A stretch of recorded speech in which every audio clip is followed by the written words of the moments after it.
Welcome to the Threshing Floor Podcast, your premier destination for discussion and commentary on the redemption trading card game and its community. Kick back and relax as we catch you up on the latest news, tournament results, and deck building strategies to take your game to the next level. Now, here are your hosts, John Hendricks and Ager the Wise. That's right, guys. We're back. We're back for the next week. We've got the brand new co-host, Mr. Ager the Wise. Yes, round 2. You survived the first round, so it's all. Is it uphill or downhill from here? I don't know. We don't know, but man, it has been a fun time since the last episode came out, getting to debut all of those new things. And dude, I'm hearing the intro right into this, like that just pumps me up and I'm ready to talk, and I'm already a talker. So yeah. Here we go. But I guess before we get into anything, I'll just ask, I know some big changes happened for you this week. So I'll just ask you how things have been going for you and give you a little bit of time to kind of share the changes in your life. Definitely. I could talk forever about it, but just to give a quick note, my wife came back from Brazil. It was so great to meet her and the dog in the airport. Just amazing to have her back. I love her so much. So that's awesome. And a lot of people have reached out to me, been a huge blessing to encourage me about the podcast. It's been awesome. So I've been having a great last few weeks, and I'm just happy to be back again. Yep, absolutely. And I know you, for people behind the scenes here, we're recording a little bit earlier than we would probably try to for the majority of this. But the reason is because you have...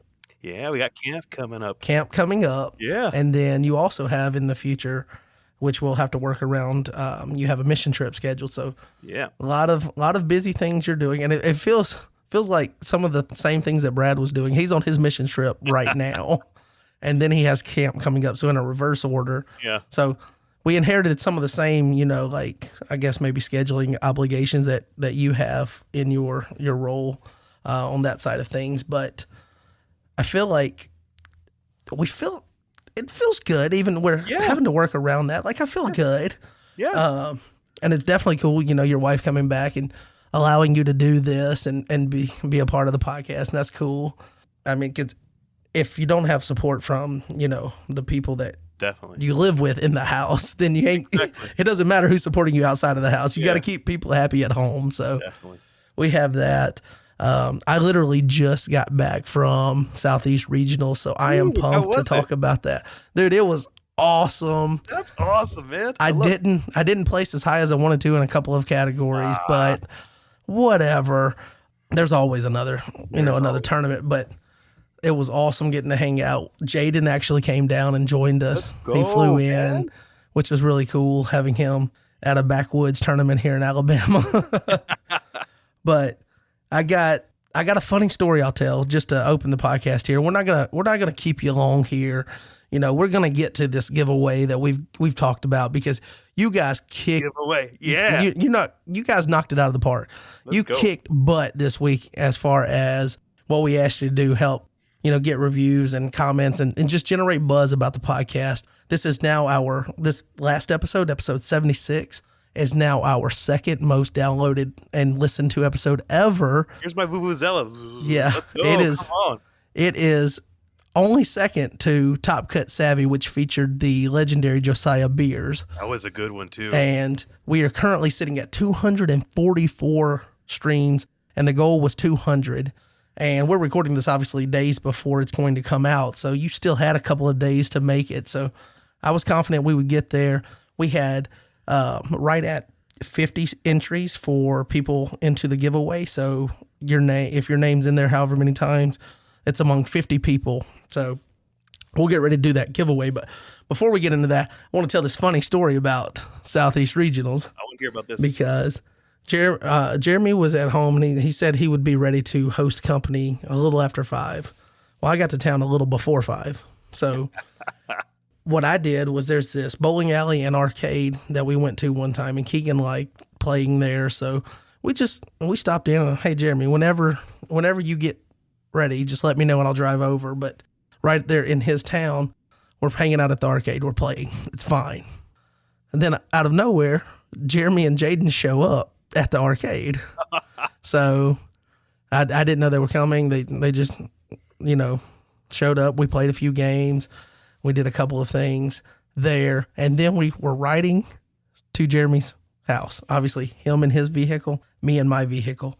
And he's taking me a way that I am not familiar with, through more of a like downtown area, like where the fire station is and things, for this small town called Center, Alabama. If you want to look it up, it's a map dot. That's about all it is. And that's not a knock to anybody that lives there. That's just, I'm telling you the truth. It's a map dot. But I was following Jeremy. This is his area. I don't know anything about this part of town that we're riding through.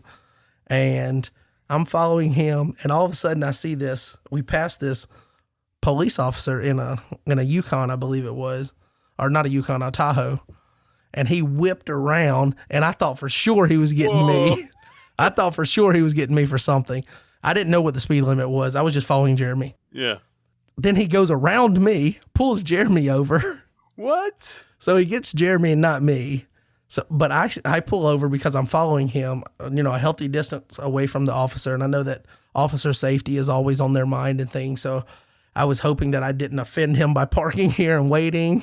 Like that's my homeboy. I was following him. I don't know where I'm going. Yeah. Yeah. I mean, obviously I could have pulled up directions and just kept going, but I pulled over and waited, and I was in my head, I'm thinking, yes, I didn't get stopped. And less than a minute later, another police whipped in behind me to tell me that the guy was trying to pull both of us over. That's hilarious. So we both got pulled over for going 48 and a 35. Oh, man. And after I got to Jeremy's, after the whole ordeal, I asked him, I was like, did you get good seats? And he was like, what? I mean, we both got tickets to the show, right? And they let us off with a warning for both of us. Nice. But I didn't want to tell him immediately that I got a warning in case he got an actual ticket. I didn't want to rub it in his face. Yeah. But the cop that approached me, the one that pulled in after we had stopped, was like, as long as there's nothing crazy, we're just going to run your ID and then we'll let you off with a warning. That's nice. Appreciate you guys wearing your seatbelts. And me and Keegan was wearing our seatbelts, and he had his seatbelt on, but I did not when we got pulled over. I added that, for dramatic effect. But he was like, I appreciate you wearing your seatbelt. I was like, yes, sir. I'm going to wear it the rest of the way. And then leaving Jeremy's today. So that was when I got to town yesterday. We're recording, I guess, break the wall down here. Mm-hmm. Friday and Saturday is the tournament. So Friday I got into town. That happened. Saturday we're recording now. And I left Jeremy's earlier and drove home, in time to get this podcast recorded. And I passed 3 police officers sitting on the back roads. Now, the way that I know to go to and from Jeremy's is through back roads, like county road after county road after county road. And I passed 3, not 1, not 2, but 3, and they were going to get me. I've seen Deliverance. I didn't want them to think I was an out of towner and try to harm me. But that was a good introduction to the tournament scene. That's there in small Center, Alabama. So thankfully we got off with the warnings, but it was hilarious knowing that me and Jeremy got pulled over in tandem. And why wait? You want to give away some stuff? Yeah, I want to give away some stuff.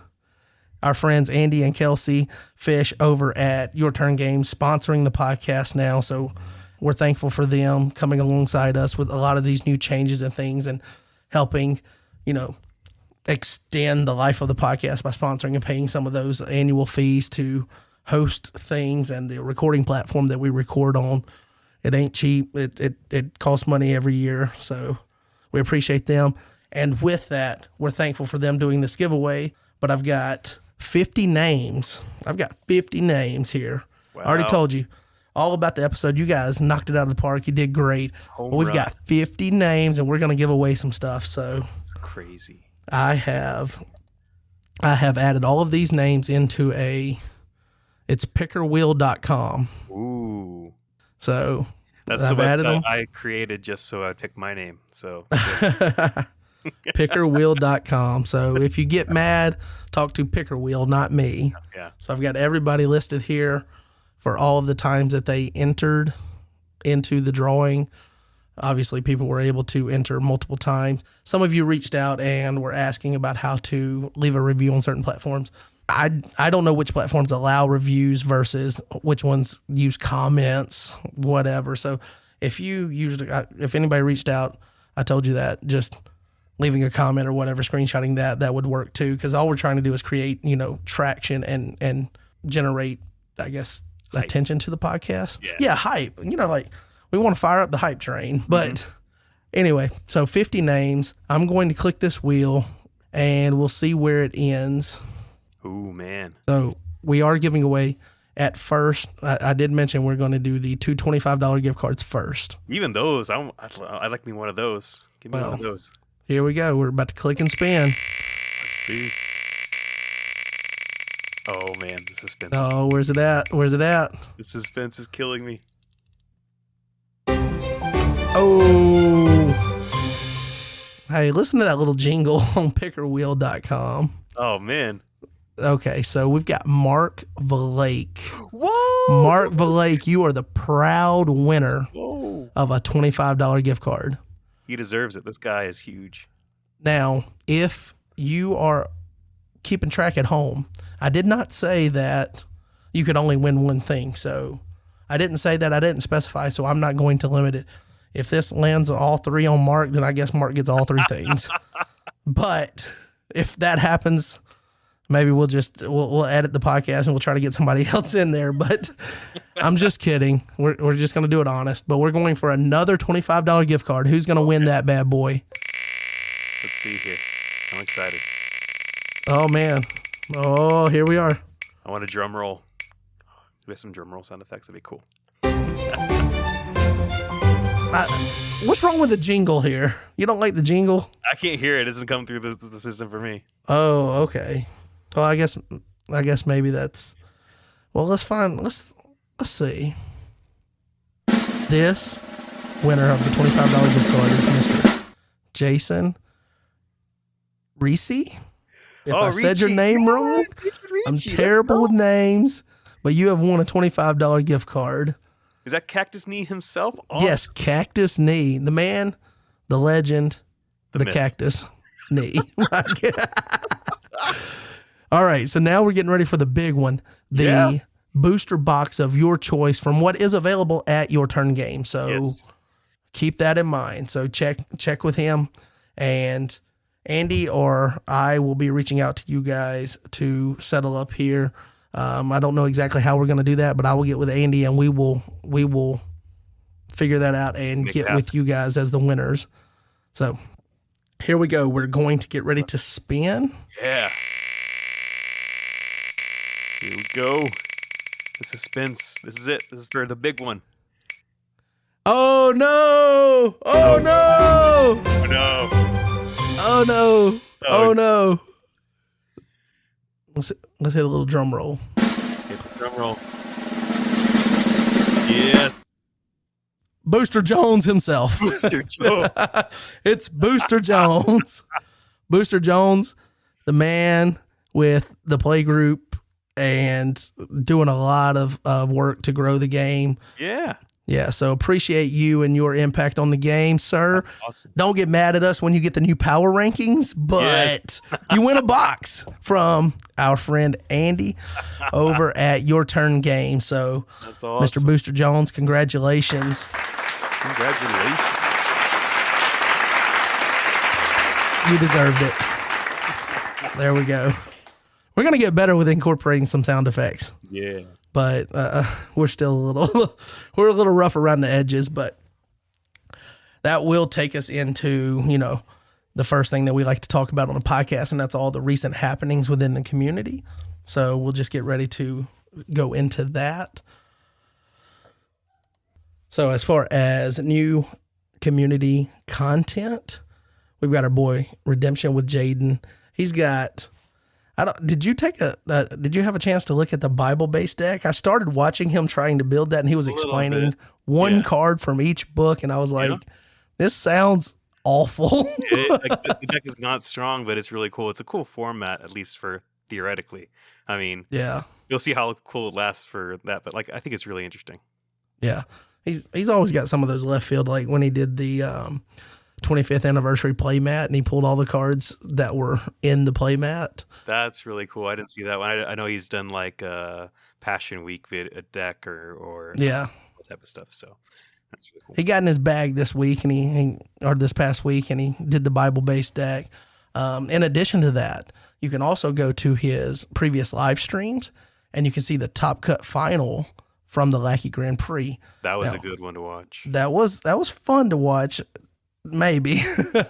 But I will tell you, we do have a special bonus for you guys, because even though we said we weren't going to have, a spotlight involving the person that built the deck every time on Deck of the Week, last week was supposed to be just kind of an odd coincidence with the new co-host. We did hook it up and arrange to have Jared come on for Deck of the Week to spotlight his deck, because he did win the Lackey Grand Prix over Jeremy in that final. So I hate to spoil it for you, but we're going to spoil it later on. So, but you can see how it happened. You can see just kind of the way that his deck kind of just popped off, and you can see, you can see how bad it was for my boy Jeremy in the other chair. But that is available for you to go and check out. And then that'll take us to Tyler Talks. You wanna spotlight these videos? Yeah, Tyler Talks. He had 2 videos come out this week. He'd said like, I hadn't had a video in 2 weeks. And he's like, wait, I hadn't had a video in 4 weeks or something like that. He's been out for a while. So like he dropped 2 on us this week. Really nice to see that. Remembering what works, and his Chumps and Cheese deck. And the Chumps and Cheese deck has a lot of cool like blocks that like, oh, I didn't see that coming. Moths. Oh, that type of stuff. Like really like, oh man, I can't really do anything about that. I guess you blocked there. So it's really cool.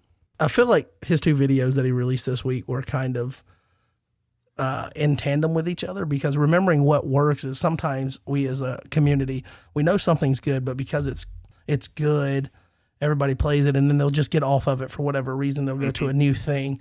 And then this is just like calling back to some of the things that we know are good plays and lines of play for the game.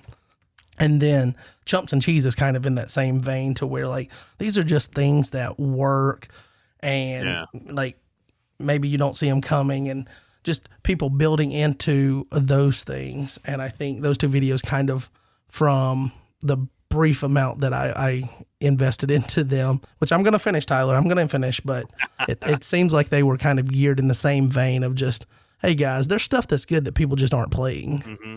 But that'll take us to Baboony Tim, the man that lives in his own jungle.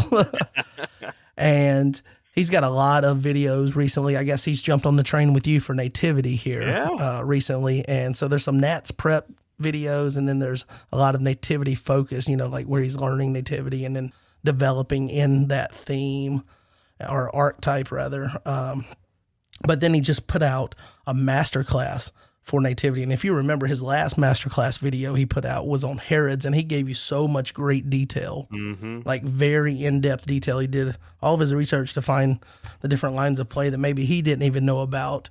And then he built out a video. Now this is a little bit longer video, because there's so many, I guess, just layers to what he's doing, the tips and tricks that he's got. And if you don't take it all in at one time, come back to it or whatever. But if you want to know anything about nativity, that video is going to be a good one for you to take in. And then just use it as a resource to refer back to as you play, just to make sure that you are on top of things. Even if you expect to play against nativity, that's a really good way to like look at their strengths and weaknesses. And yes, dude, really that's my favorite thing about all the deck lists getting shared is like, I take deck lists. Like I just played the Southeast tournament, and I didn't play one of my decks because focusing on the podcast takes a lot of my time and things. And so a lot of my redemption and hobby time is focused on things that aren't necessarily playing the game. So unfortunately that leaves me with the option of net decking, or whatever term you want to use.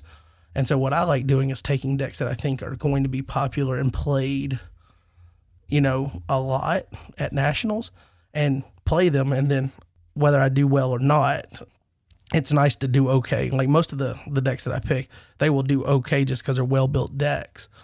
But then it's kind of like, if I think that theme or that archetype is going to be popular, I'm learning ways to play it, but also how to play against it when I build whatever deck I'm going to play at Nats. Yeah. So there's value in all of this just from both sides of it. That'll take us to Land of Redemption. You want to spotlight what we got here? So on Land of Redemption, we had Jason Ricci, who just won a prize. A $25 Your Turn Games gift card. He's got his Rainy Days deck put up here. It's a really interesting deck here. A lot of cool stuff. I like. He's got a focus on, I believe it's Moabites here. So, or actually, it's Old Testament Evil Gray. So it's going to tie into our other thing from Land of Redemption. But I'm sure he's looking at some of these cards from the spoilers. But he's got a really interesting take here, and he's got a meek soul defense. So really cool take on what he's got here. Really interesting. And then the other part from Land of Redemption, we have our Peek Israel's Inheritance Part 2, Peek Behind the Curtains. They introduced some new cards for us, and I think we'll talk about that later in our spoiler section, right? Well, actually, the spoiler section is coming up. So we're going to get right into it, but definitely go and read that because we're going to be focusing more on the actual cards that were released, but you find out a little bit more details in the text for it. And this is our third article now. So Tyler's put out part 1 and part 2 of his, I guess, primer for what to expect and what themes got support in Israel's Inheritance. But then you also had the one on the graphics that John did. So there's a lot of information about Israel's Inheritance coming out here recently. And so there's a lot of anticipation for that. And here we get into some of the defense that is going to be coming out and what themes are supported and whatnot. So go and read the article. And then last week, last episode, I made the mistake of saying, turn the episode off. Don't turn the episode off. If you don't want to be spoiled, just skip ahead a little bit, okay? But we're going to go ahead and hit you with the disclaimer here, spoilers ahead, and then we're going to get into talking about these new cards.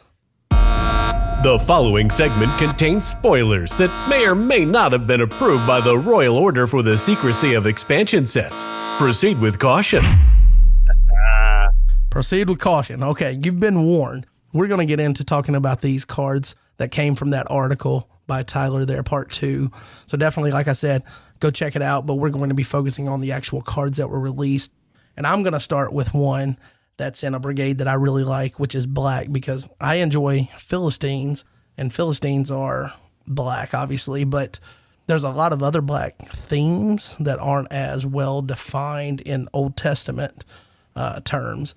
I think we've got a lot of it refined now with GOC in New Testament, but like Canaanites here, for example, Canaanites are one of the things that, like, you've got parts to them, but it's kind of clunky and the theme doesn't have enough to play in rotation, really. So there's the 5 Kings. This is a 5/5 evil character, mono brigade warrior class. And obviously you see the 5 Kings, 5/5, Yep. keeping it thematic here. Exactly. And then it's the identifiers are King and Canaanite. You may give your evil Canaanite to an opponent's territory to restrict players from playing enhancements with strength 5 or less. You may draw 1. Yeah. I think it needed to be both in type of good and evil enhancements to keep its power level in check.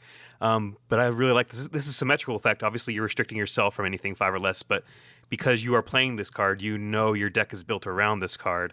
What is like some of the better enhancements in black that we currently have that you would play?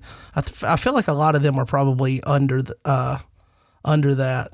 So 5 or less, like it probably cuts out a decent amount. So, I mean, it maybe we're going to get a buff of like what could be played from the set. Obviously, they're going to have stuff to support itself, but I feel like a lot of the ones currently feel like they're strength 5 or less.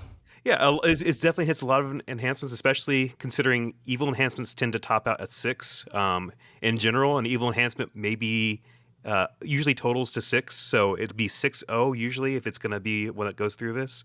There's a few that escape that, but in general, evil enhancements tend to add up to 6. So it does cover a lot of them, but you still have a lot of them like Crucify, Taunting the Lord, Cut Off Regrets. As you mentioned, Plot to Kill. Those are all things that they were mentioned in the article that you can play with this. That's excluding any new cards that can be coming out too, right? Like, this set is built with this card in mind. That means that there's probably going to be at least 1 or 2 really good enhancements to play on this guy.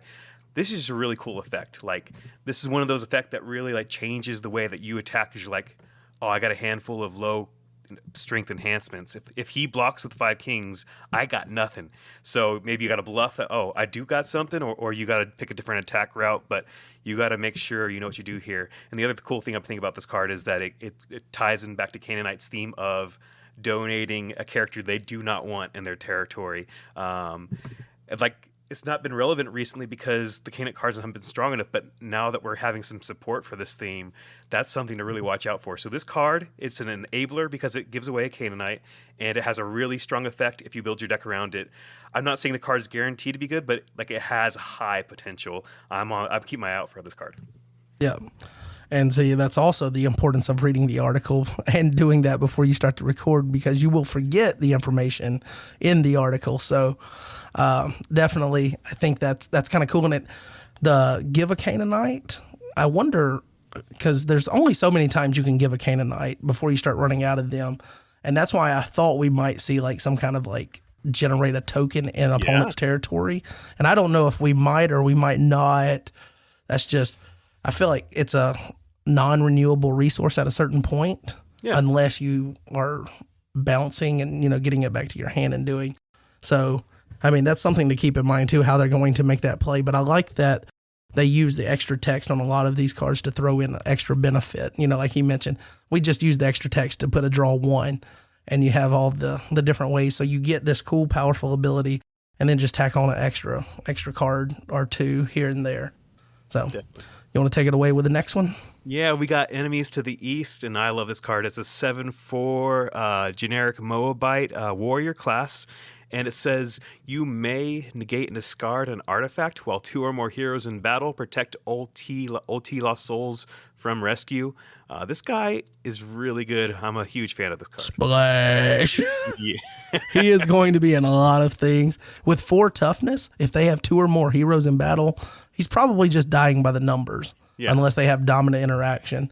So you come in, you negate and discard an artifact. Hey, you got 2 or more on protecting souls, and we're at this thing. Mm-hmm. Like, just a nice, simple, clean ability. And Moabites are one of those things. Obviously, they're one of the themes that's getting, I guess, buffed up here a little bit in the new set. But Moabites have different pieces like that are good. Like, if you look at some of the stuff that came out in LOC, Moabite Messenger with hand protection and things, like there's little things that they have already, and it just feels like they just need a little bit of support to kind of put it all together. And obviously the goal here, I think, from the design team is to give them those tools to round out that theme and archetype in Israel's inheritance. So I'm excited to see that and see which of the older Moabites fits in with the new design of them. Similar to like Canaanites, like Prince of Tyrus, not Prince of this world, but Prince of Tyrus. That came out as what was that, a regional promo or something like that? I think so. And it just hasn't been playable.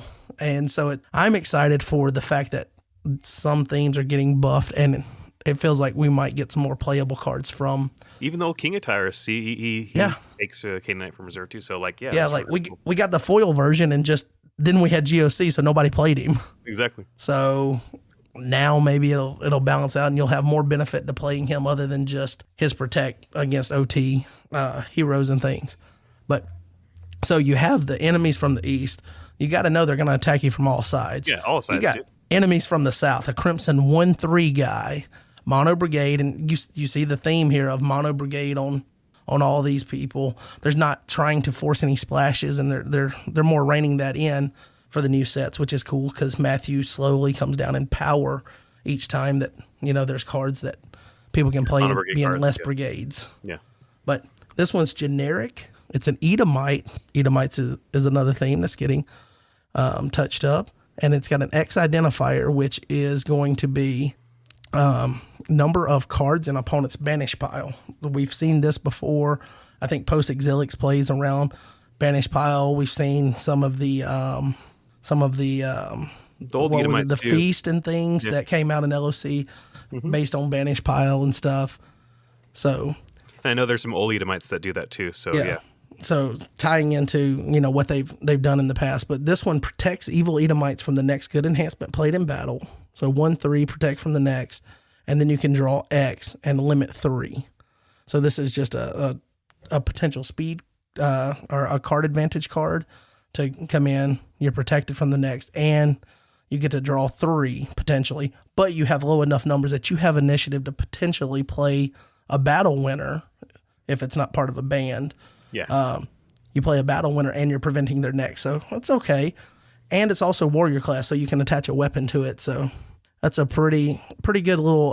What was the term that I think you might have asked at one point? Like, what kind of characters do you like? Do you like the bulky? Yeah. Do you like the nimble? Do you like the nimble? Yeah, this is a nimble, agile guy. That's he's out on the court and he's stunting on like Saul of Tarsus. He's like, I can do it too. What's this? Like, this is one of the few guys that gets he can get initiative against a 3/3. So like that's what is it? No, Simeon Simons. Yeah, he's a 3/2 on his front side. So, but he's still got great initiative stats. So yeah, I like this guy. Yeah, and I think Crimson is. I don't think that Crimson by itself lacks necessarily low initiative guys. They have low initiative guys, but some of them are animals and things, and maybe not as many, because I feel like the Babylonians, a lot of them are big that we have, or they're at least sizable, except for the ones that maybe you don't want to go into battle with. This one gives you, a battle presence while also being in the theme, and, if you're, playing and keeping it just Edomites. Yeah. I think an interesting thing with this is he is a 1/3, but he's actually built to be able to be a decent band-in character. So like you band in with you have a 6/6 Edomite warrior, you band into this guy, he protects evil Edomites from the next good enhancement played in battle. So like say they're trying to like drop an authority of Christ on you, like, well, now I'm protected. Like you gotta negate this guy first before you can get through that. And he'll also protect the ones in your territory too. So like this guy, you can add him in on a band without making your band so big that you give them initiative. You got to force them to do some stuff. So they're really interesting. Definitely.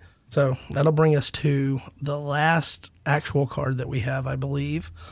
And I'll let you do that. Yeah, so we got Quake and Edom. We got a dual alignment enhancement, Day. So I don't know how you pronounce Day, D-A-E, Day. Anyways, it's awesome. So it involves music, 6-0 on the good side, 0-6 on the evil side. I love the flipped mirrored numbers there. The good card just discards an evil card. So that's a good enhancement, just discards an evil card. And the evil side is negate and banish a good enhancement. You may discard a good fortress. So you can tell the evil side is where the power is actually meant to be, but it's still a good card. So like if you just need to toss this, if you just need to like, I just need to play this card because it's prevented, it's there. And every once in a while, just blow up an evil card in their territory that you want to get rid of. Say it's an evil fort, say it's something like maybe there's an evil demon in possessing one of your characters. You can blow it up. Lots of coolness with this card. I think part of it too that kind of gives it value. And obviously the toss is there on the good side, but discard an evil card with the new default targeting rules. Yeah, that's any evil card. So this could take out Sheol, for example, which is kind of why some people used to tech and run one of the Bowls of Wrath, I believe it was, because it could get rid of Sheol in territory, and it was like dual alignment.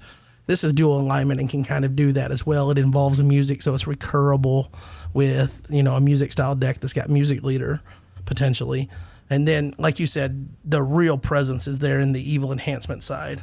But I do like the frame coming together with the split colors. That's really cool. But I'm gonna have to ask you a question about this artwork, okay? Yeah. Is it just me? But when I look at this, does it look like the two people on the left, like the one that's got the water jar on the head in the blue, and the guy in the red there? It's like these other people are here chilling, and these guys just got back from the designer mall. They've got their new drip on. Like, they're such vibrant colors. Yeah. It makes me it makes me feel like they were almost added to this picture. To where it was like, here's some guys just chilling. Like, the guy looks like he's, what is that, reading a scroll? Yeah. And I he's over here hollering at the girl carrying the water. Exactly. Like, hey, babe, what's up?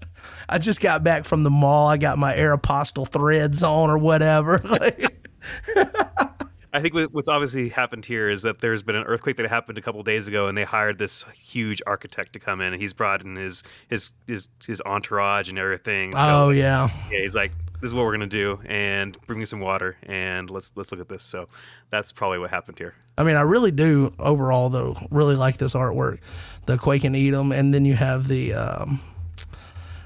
just the, I guess, what's left of whatever structure this was, but you see enough of the design and things for it to kind of look like a moment in time in whatever situation was going on here when the painter painted this. So that's pretty cool, and it kind of fits for the need for this card. But that's going to take us to another cool spoiler thing, and I will say that Gabe is better at masking over text than Tyler is. So you couldn't go in and edit the photo and then, take the mask off. I tried. It just didn't work. Okay. Don't fault the boy for trying, but Gabe shared this deck. He asked what was the best offense to pair up with Moabites. And there was a couple of people that said Ruth, including you and I, but I would like to say that I said it first. Yeah, you did. I said it first. So I get credit somehow for something. Maybe I deserve a $25 gift card. Maybe not. But there's a lot of goodies in this playtest deck if you're looking at the image, and it was shared in the spoiler channel. So you can go and find it in the main Discord and the spoiler channel. It's a Ruth and Moabites playtest deck.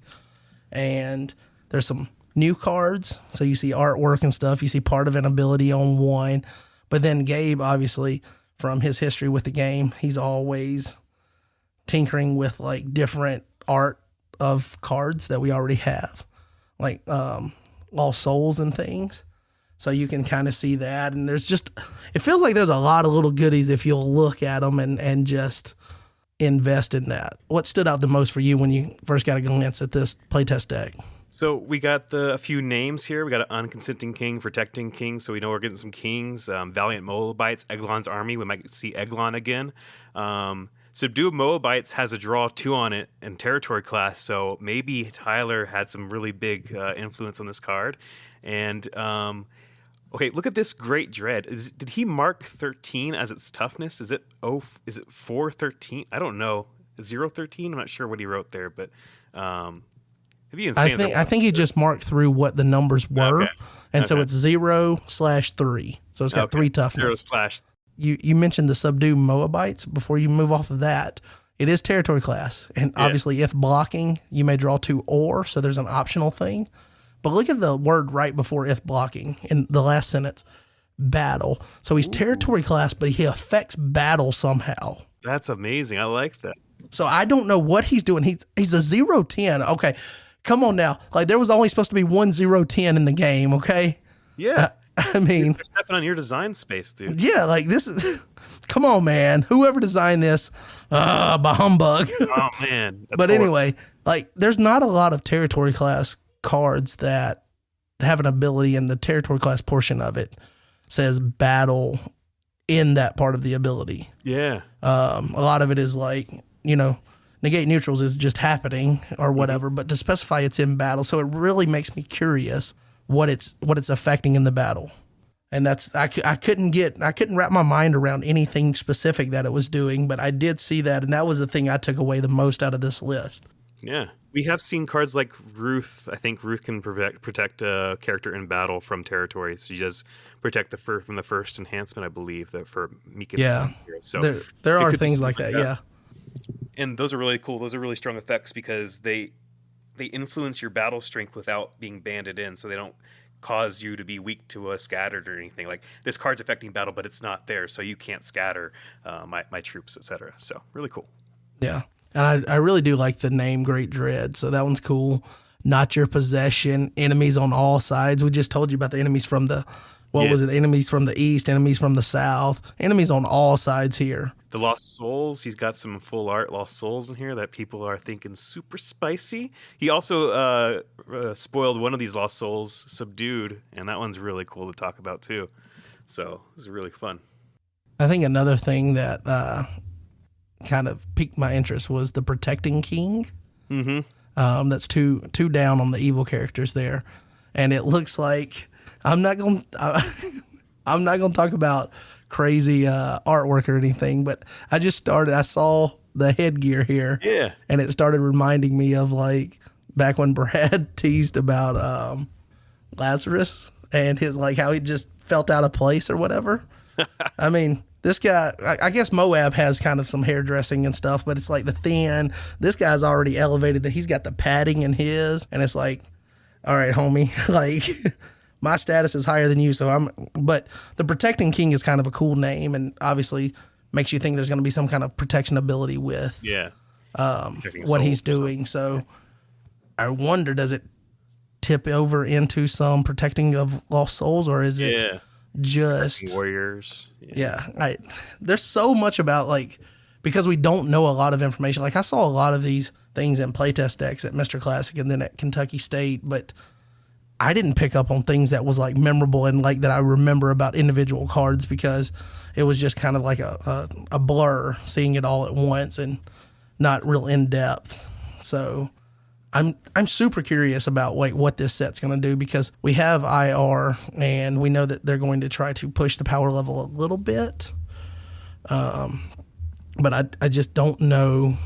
And I think that not knowing is leading to a lot more curiosity than normal, if that makes sense. Just because I have the hope that it's going to be a stronger set than IR. And that's not to knock IR or anything, but it's just hopeful, looking forward to hopefully an increase in power level for this set. Yeah. And that's one of the things of design you have to keep on, readjusting. Like, okay, that one's a little too powerful. Maybe we move back, and okay, that one's a little too weak. We can, like, it's hard to hit it on the head, and they're doing a great job. And there's a lot of amazing cards in IR still. So like, I like that. Do you want to talk about the soul that he did spoil from that deck? Sure, absolutely. I guess that also, it lets people know that I forget things, so I didn't have that on the outline here. This thing is really cool. So, Subdued is its name. If your evil Moabite is defeated by an opponent, you may shuffle all OT Lost Souls in your land of bondage. Yes. This card is like the theme defining. This card is really good. It's not going to win you the game necessarily on its own, but it could. Like, if they don't have an answer for this, you could easily win the game just with this card's effect. If they're kind of stuck and not finding a way to negate this card, it could really mess them up a ton. Yeah. And I think also keeping in mind what this card's doing, and also them building these new sets in Mono Brigade and trying to keep things in theme, to where, like, I feel like playing the theme, or at least just staying in gray instead of splashing with black and other things, to where you just stay, every character has gray to where you can play Sheol effectively and not have to play around it. But you get Sheol down after being able to potentially do this. Yeah. I mean, and you can just string out that soul drought potential. Yeah. So I really do think that when you read this card, it feels like mind-blowing, like, oh my goodness, the power level of this one card. Mm-hmm. It's like a lost soul that's a half Death of Unrighteous. It's a half, it's like Sheol on steroids. Yeah. But I do know that souls are balanced out a lot of times by, they're so easily negate neutrals with Son of God, 3 woes, just all kinds of different ways to potentially get them off the board. Even if, like, an opponent has this and you have Sheol, like, you could potentially underdeck that if they search. Exactly. So I think that balances it out, but still, this is one that really, it gets the thoughts rolling really well when you read the ability. It's a soul that demands an answer. It's basically a super telegraphed burial, but, like, if you can't stop it, then you're stuck. You're not gonna be able to rescue anything, because all they have to do is keep on throwing characters in front of you that don't give you initiative, and it turns all of them into chump blocks. And you're like, okay, so I'm stuck here trying to, like, every time because the soul can be repeated. So every time the soul is on board, you'll have to negate it pretty much to rescue it. So it's going to dominate the negate from your woes if it's on board, which is going to free up something else in territory to help this theme try to, or the owner of the deck that's playing this card, to try to advance toward the win condition. It's going to magnetize Son of God. It's going to draw their 3 woes. It's going to draw something from them, or they're going to lose from this card constantly shuffling away souls. Yeah. So I think I think all of these new spoilers at least have kind of gotten the juices flowing for what could be in II. That's so weird to say. II is not the same as like IR or POC. It's gonna be our II. pirate set. Yeah, right. It's the SpongeBob. II Captain. Or better get the VeggieTales pirates. Oh yeah. Pirates who don't do anything. So this is good. Yeah. The II set. I like it. Yep. So with that, I guess we'll move into some recent tournaments, and we'll just roll right into that as we kind of set the stage for our updated power rankings. All right. So it has been a pretty heavy week for us on tournaments. Like there is a lot of tournaments to go over. That's awesome. And that is definitely awesome. Like it shows the growth of the game, and I guess how much people are tuned in right now participating in these tournaments and things. So we'll get ready and we'll just kind of work our way through these. I guess the easiest to go over would be the one that I just attended. So we'll just kind of start there, and then we'll see how it goes. But we just had Southeast Regionals. Like I mentioned, I came home right into this podcast recording session. Southeast Regionals was fun. Chris brought a couple of people from his play group. We also had this, I guess it was a surprise to me because I didn't know it was happening until it was happening. Jaden coming down and being there. So we had a fun little group at the tournament, but we got to see not Booster Jones, but like playing like Booster Jones was Mr. Chris Fashman. Winning both of the limited categories. Like, dude was on a tear. I mean, I played him in the last round of Booster, and he played Lost Souls. And even though I was playing New Testament Souls, every soul he rescued was one of his own. Like, I mean, Lost Souls kind of, I mean, I don't want to say it won the game for him, but it definitely ruined my soul drought plan. So, Booster was won by Chris Fashman. That's I awesome. came in second, and then Jeremy got third. Whoa, you're going to boo me. Like, let me have my one calling card, okay? You got it.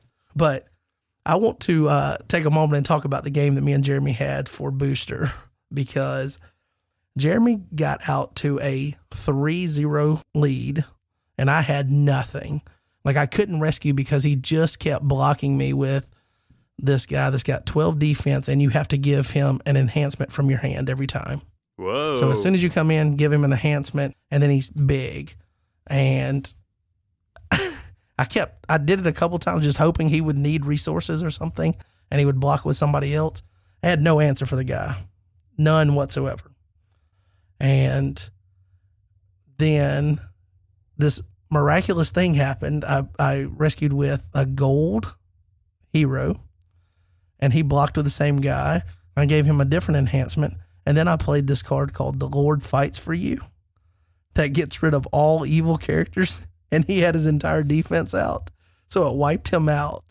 And then I proceeded to just walk in, and he was up at 4. He was 4-1 at one point, and I soul droughted him 2 more turns, and I came back from down 3-0, down 4-1, and I beat him in Booster Draft. That's awesome. And it was crazy that this one random card had such a widespread impact. And I don't know what it was, but like all the stars aligned for me to have that little comeback moment. So that was fun for Booster Draft. And then coming off the high of that, I lost to Chris, so it kind of it balanced out. Sounds like King Eglon was giving you some troubles though. That 312. Yes, that's who it was. Definitely. And that was he's 12 toughness because he was the guy that was so fat that the guy stabbed him with a dagger and it sunk him to his belly. Yeah, killing the fat king. In Type 1, obviously we've got great top end level players there with Jaden and Jeremy, so it's not surprising to see that it kind of finished in this order. But Jeremy came in first, Jaden came in second, and Sam Tierce came in third. Wow. Sam jumped me by half a point to get third, but it was well deserved. Nice. So I was okay. I came in fourth, but I lost to both Jeremy and Jaden, and losing to both of them. I mean, it's hard with limited rounds to fight your way back into placing, but fun nonetheless. And then me and Jeremy got I didn't get revenge on Jeremy because he was my teammate, but I got revenge on Jaden and Sam for jumping me for third in teams. So we played teams, and I want you to know that this was the most streamlined teams game I've ever played in my life. Oh, wow. Like, Jeremy starts off, they're locking us down with Stricken from the start. And obviously you need to get some kind of hand protection before the battle phase to work around it. So we had Protector Lost Soul. Nice. And Sam had Son of God, so he gets rid of it. Jeremy drops down Storehouse. Oh. So it's awesome. And then he played Son of God, Second Coming, got that rescue there by choosing the blocker on a Fool. That I was playing Fools in my deck. He was not. He was playing a streamlined deck, just straight, I guess, a type 1 style deck. Mm-hmm. And so he got his rescue. We stopped Jaden from rescuing. They had played the Son of God, so it was 3-1. Then I rescued by playing. I drew a Fool to give Jaden again, and he used Angel of the Lord to get rid of the Fool. But then I got Possessing Spirit with Golgotha to give it to him, and I chose him to block. And so we go up 4-1, and cool. We ended up having to give up a soul on Sam's turn. He got one. We didn't have a good block there. So it was, at that point, 4-2. And then Jeremy's first opportunity on a second turn, that's the earliest you can win the game of teams. Yeah. And he won it. Nice. So it was the most like streamlined. Now, granted, these guys hadn't worked together, and they just modified their Type 1 decks. Well, I think Jaden might have had a different deck he modified, not the exact one he played in Type 1. But the point is, that's the first time I've seen teams end as soon as it can, and it was nice because that's our first win in teams of the tournament season. We've been getting beat, and I know Mark's been working real hard at it, so I felt great about finally getting some headway there. And so that left Sealed and Type 2. I mentioned Chris Fashman won Sealed, and then Philip Anderson and Luke Anderson, they're brothers that are in Chris's play group. They came in second and third. Philip, then Luke. And Type 2, Jeremy won that over Jaden. I am Brad. Let's go. Yeah, so I mean, when you get the power rankings, you're gonna see some movement with Jeremy. So that's a good sign of like not letting a tough loss get you down, because he just lost to Jared.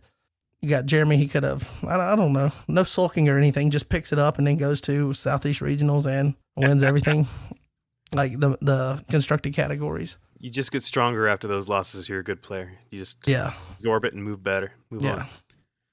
It's not a loss, it's a learn. Exactly. And then I know that there was Northeast Regionals happening same time as Southeast Regionals. We don't have complete results for that. We only have what was shared, and we want to thank Micah for sharing those. Micah shared those. He is I Am Null. And so we've got those, and we can go over those. You want to read those off? Yeah. So we got first place, Mark Valike. Again, awesome guy. He won a prize today, and he won booster there.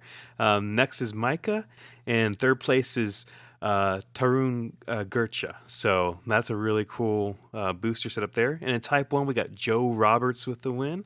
In second place, Micah R. And in third place, Emmanuel Echevarria, I believe. So is that E-Man? Is that his last? Yep, that's E-Man. Yes. Awesome. And E-Man's awesome. I love that guy.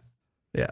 So we've got those results. And I did put out and ask Mark if he had the full list of results, but he hasn't gotten back to me. So if you're upset, if you placed in one of those other categories and we didn't mention you, I'm sorry.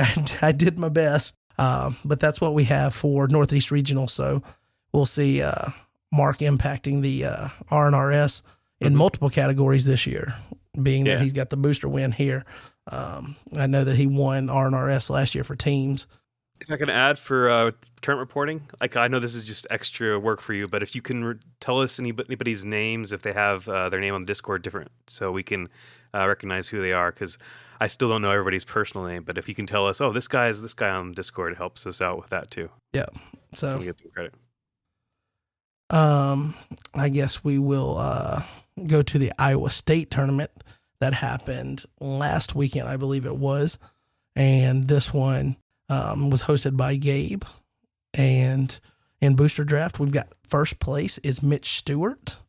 In second place is Drew Street. In third place is the Guardian himself, Mr. Justin Alstead. And I hate to tell you, but I'm pretty sure that's the last time you're going to see him not at the top on what was done here. They didn't list team results, so I don't know if anyone played teams, but Justin carried the rest of the way. So sealed deck was Justin Alstead, Mitch Stewart in second, and John Early came in third. Type 1, Justin Alstead came in first. In second was Brett Eller, and then third was Zach Gilball. Type 2, two-player, Justin Alstead in first, Mitch Stewart in second, and third was Zach Gilball. Lots of strong players making it up the top here. Yeah, absolutely. And it's, especially with these like in-person tournaments, it's just, you're seeing consistent good results from these top caliber players, which is kind of just reaffirming that it might be a new season, but it's same old guys figuring out what's working and just working their craft to maximize it. I think also the same weekend that we were having the Iowa State tournament was the Oregon State tournament. So we've got those results. You can take it away with those if you want. Yeah, so the Oregon State tournament, let me pull that up right here. Day 1, type 1, two-player. We got See the Tree, Chad France at the beginning at the top there, followed by Daniel Mazzucci and Aiden Reisenbigler. So really cool there. Type 2 two-player, Alan Gonzalez, Alex Goad, and Gavin Young following up in third. We got teams. We got Aiden Reisenbigler, Alan Gonzalez taking first, followed by Daniel Mazzucci and Aiden Mazzucci. These are assuming brothers. That's awesome. Really cool to have some brothers taking up arms together. And followed by Alexander Goad and Titus Welch for teams there, getting third place. Day 2, they came up with booster draft and See the Tree taking it again. Chad France taking first place. Alan Gonzalez taking second. Aiden Reisenbigler. This guy is everywhere. He's picking up third. In Seal Deck, Aiden Reisenbigler. Again, going to say this guy's name a ton today. This guy's You're going to figure out how to say it really well. Alan Gonzalez comes up in second and Titus Welch in third. Looks like they got a lot of strong players there in Oregon State. That sounds like a fun tournament. I wish I was there. Yeah. And it was nice seeing that they seemingly were able to work around with Chad having his situation with his back injury, or I guess he had surgery on that, working with him and him getting to participate in the state tournament. I know he was hosting and stuff, but nice seeing him get good finishes there, coming off a recovery. That'll definitely help you on the recovery path, getting to do well and have fun at your hobby and things. So hopefully that's been a little bit of a breath of fresh air for him getting to participate in that after going through that. So I think that might do it for all of the in-person tournaments that we have. And all of these in-person tournaments obviously are on the road to nationals. So all these tournament results are just funneling in, getting the R&RS points there, finding out where players are ranked as we head into nationals. I do want to shout that out and say that we are, at the time of release of this episode, guys, we are under 2 months calendar time. So we are 57 days away to nationals at the time of release here. And nationals, again, is going to be August 1st through 3rd in Michigan. And it's going to be at Allendale Baptist Church in Allendale, Michigan. And it's going to be hosted by Jay Chambers and Ron Sias. So those are, immediate details that you would need to know. You can find out the rest of the information by going to Cactus Forums. There's information listed there. If you want to reach out to Jay, I'm sure he would provide other information or answer any questions that you have. But we're working our way towards nationals, and kind of, again, you see these players accumulating these points and things. These are going to be a lot of the players that are getting called up there for the R&RS points, based on what they're doing in this tournament season. So it's kind of cool to see kind of the evolution of these top players and things, like just working off of like last year, like, they're good, but then you see the finishes and things. And if you guys want to be in the running for those R&RS points, you're going to have to make it to these tournaments, show up, show out, work your deck, figure it out. But I mean, we've got people that are winning states and then winning regionals now, doubling up, and they're going to be close to that max cap of R&RS points. So if you want to get in, you better get in on the action now and quit letting these people rack up these points on you. Get in there. That's going to bring us to some unofficial tournaments we always like to talk about here. We're going to definitely talk about the Lackey Grand Prix, but first, we have already started and we're running with the new Zoom Discord. I believe this is number 19. Yeah. Which is, so. Yeah. So 19, and after 3 weeks now, so we're already 3 weeks into it. All right. So you're going to see some of these top players building their way up to the top. But after 3 weeks in the Zoom Discord Series 19, Mr. Babooni Tim has a perfect game score of 9 points out of a possible 9 points, and he's +7 on soul differential. Nice.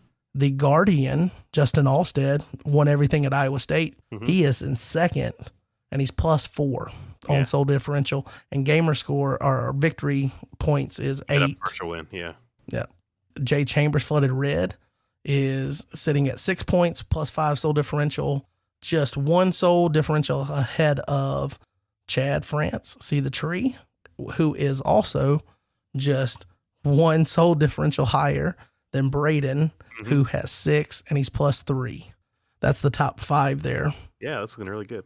So that's going to get us into talking about the Lackey Grand Prix, the biggest one to date. Let's and go. I know this is something where like it's super exciting. Like there was a lot of hype around it, and I know that like we kind of faded off the last couple of weeks. It felt like it went a little longer, and people started almost mentally checking out. But then when the top cut happened, and you got to see who made top cut, it almost reignited and like, boom, I'm right back in here. I want to see who's going to finish where.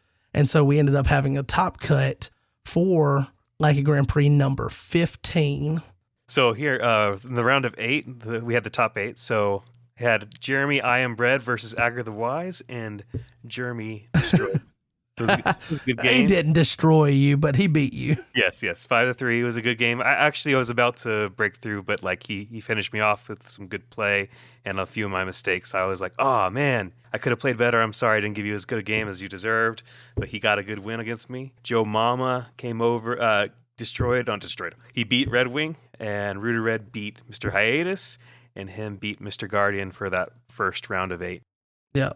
And so that brought pairings for the round of 4, which was Jeremy and his brother Jay. So the Chamber brothers squaring off, and Jay coming off of winning at Michigan State, but Jeremy did not play Type 1. I think while we were playing Type 1, he played Sealed with a newer player that wanted to play Sealed. That's really nice. So he was not included in that field. So here they get a chance to meet, and it was Jeremy taking it and beating Rooted Red, Flooded Red, whatever red. I mean, loser red. I know. But anyway, so in the Battle of the Brothers, Jeremy won that. And then we had Jared versus Joe Mama, and Jared won that. So it created a face-off of Jeremy and Jared. And again, if you want to see how this turned out, it was a 5-0 game. But it's really remarkable to see the deck really just pop off the way that it did. Turn 1 for Jared using his royalty and taxes deck that has now been shared. We're also going to feature it in our deck of the week because it just seems fitting for, right now in this moment being how big this Lackey Grand Prix was. And the fact that Jared started off 0-2 in the Grand Prix and then found a way to get in the top cut and then ascend to the top of the mountain, so to speak. But Jared obviously first, Jeremy second, and then third place based on seedings and score and all of that was Jay Chambers. And he got the edge over Justin for third place there. So that is the final for the Lackey Grand Prix 15. LGP 16 will be starting, and you're going to enjoy it, I'm sure. Yep. So the Lackey Grand Prix 16 will be starting up here shortly. Signups have happened for that. And we'll see if Jared can kind of repeat if he signs up for that. Yeah. Or is, somebody else going to come? Because nobody, I would say if you said when we started off with 34 people or whatever, I don't know that people would have picked Jared to win that. So who is the name that's going to ascend to the mountain now? Is it one of the stalwarts, one of the heavy hitters that we know is always right there toward the top? Justin Alstead, a Jeremy Chambers, is Jaden, push for it? Somebody like that? Or do we see somebody that's one of those, maybe that next tier down? But anyway, that's the cool thing about the Lackey Grand Prix. Anybody can do well. Even I would press to take it if I could, but I got too many things. I can't enter this one, sadly. Well, Jeremy beats you so bad you can't even sign up. Oh, man, I got destroyed. But yeah, so that's going to do it for the tournament results here. And obviously that information is going into our algorithm. And we're going to calculate and calibrate, and we're going to give you some brand new power rankings. Yeah, these are official from our heads. Yeah. And now, it's time to find out where the hottest players in the game stack up in this week's Power Rankings. This is the top 10 Redemption players right now, according to us. Yeah. According to us, yes. So we've got our disclaimer out there. So we'll just jump right into it. Here we go. And I'll let you take the lead here. 10. Yeah. I'm putting Agar at 10. That's a 9-point drop because this guy, he's got to show more. I'm not buying this guy until he shows us more. So drop down Agar. Let some real players take his spot. Yeah, whatever he said. You tried to find a way to make you be the first person to fall out of one all the way out. All right, so here we go with number 9. 9. Number 9, with a chance to rebound. I want to set this out there that you have a chance to rebound, and I feel like there will be a rebound for this player. But we've got Mr. Classic himself, Brian Jones, Mr. Booster Jones, just because, again, we've got some distance between his last results or whatever, but I know that we have the Tennessee State tournament coming up with the East Central Regionals, so he'll have opportunities to kind of buff his ranking there. So we'll look forward to that. 8. At number 8, we got Mr. Joe Mama, and he's moved up 2 slots. I think this guy's been grinding. He's been playing games, winning games. I think he deserves to move up a little bit, and I'm excited to see Joe Mama here. Yep, absolutely. 7. At number 7, we've got Mr. Chad France winning the Oregon State tournament. Of course, he already won the Pacific. Not Pacific.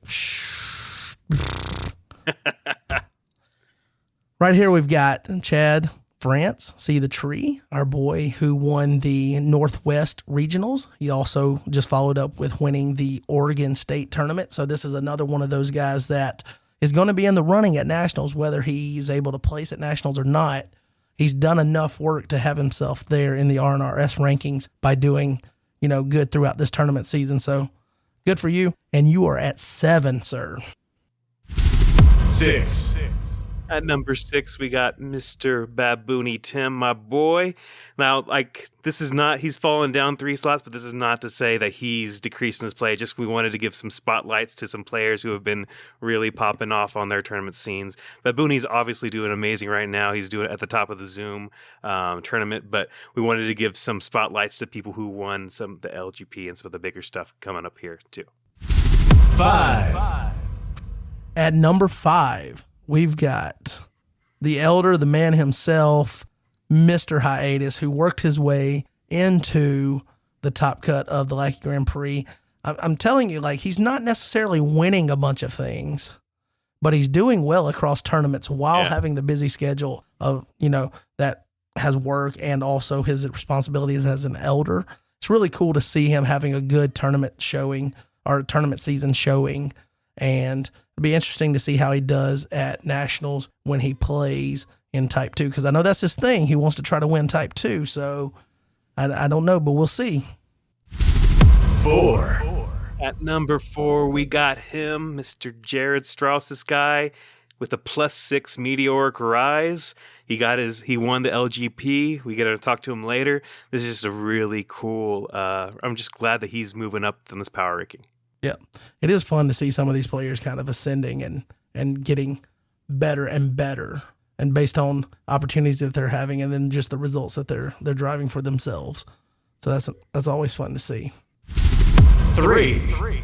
At number 3, we've got one of the Chamber brothers, but he's fallen down a spot this week. We've got Jay Chambers, flooded red, rooted red, whatever red.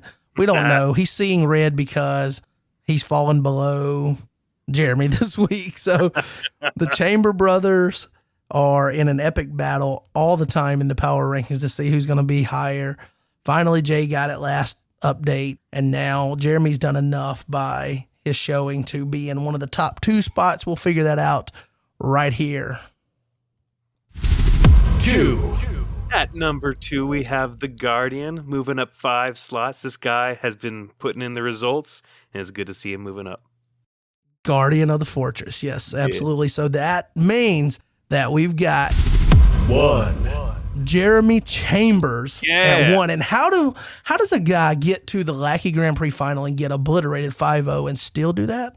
It's because he won Type 1 and Type 2 and teams at Southeast Regionals. Plus, he had to do the work of making it into Top Cut for the Lackey Grand Prix and then working his way into the final matchup there.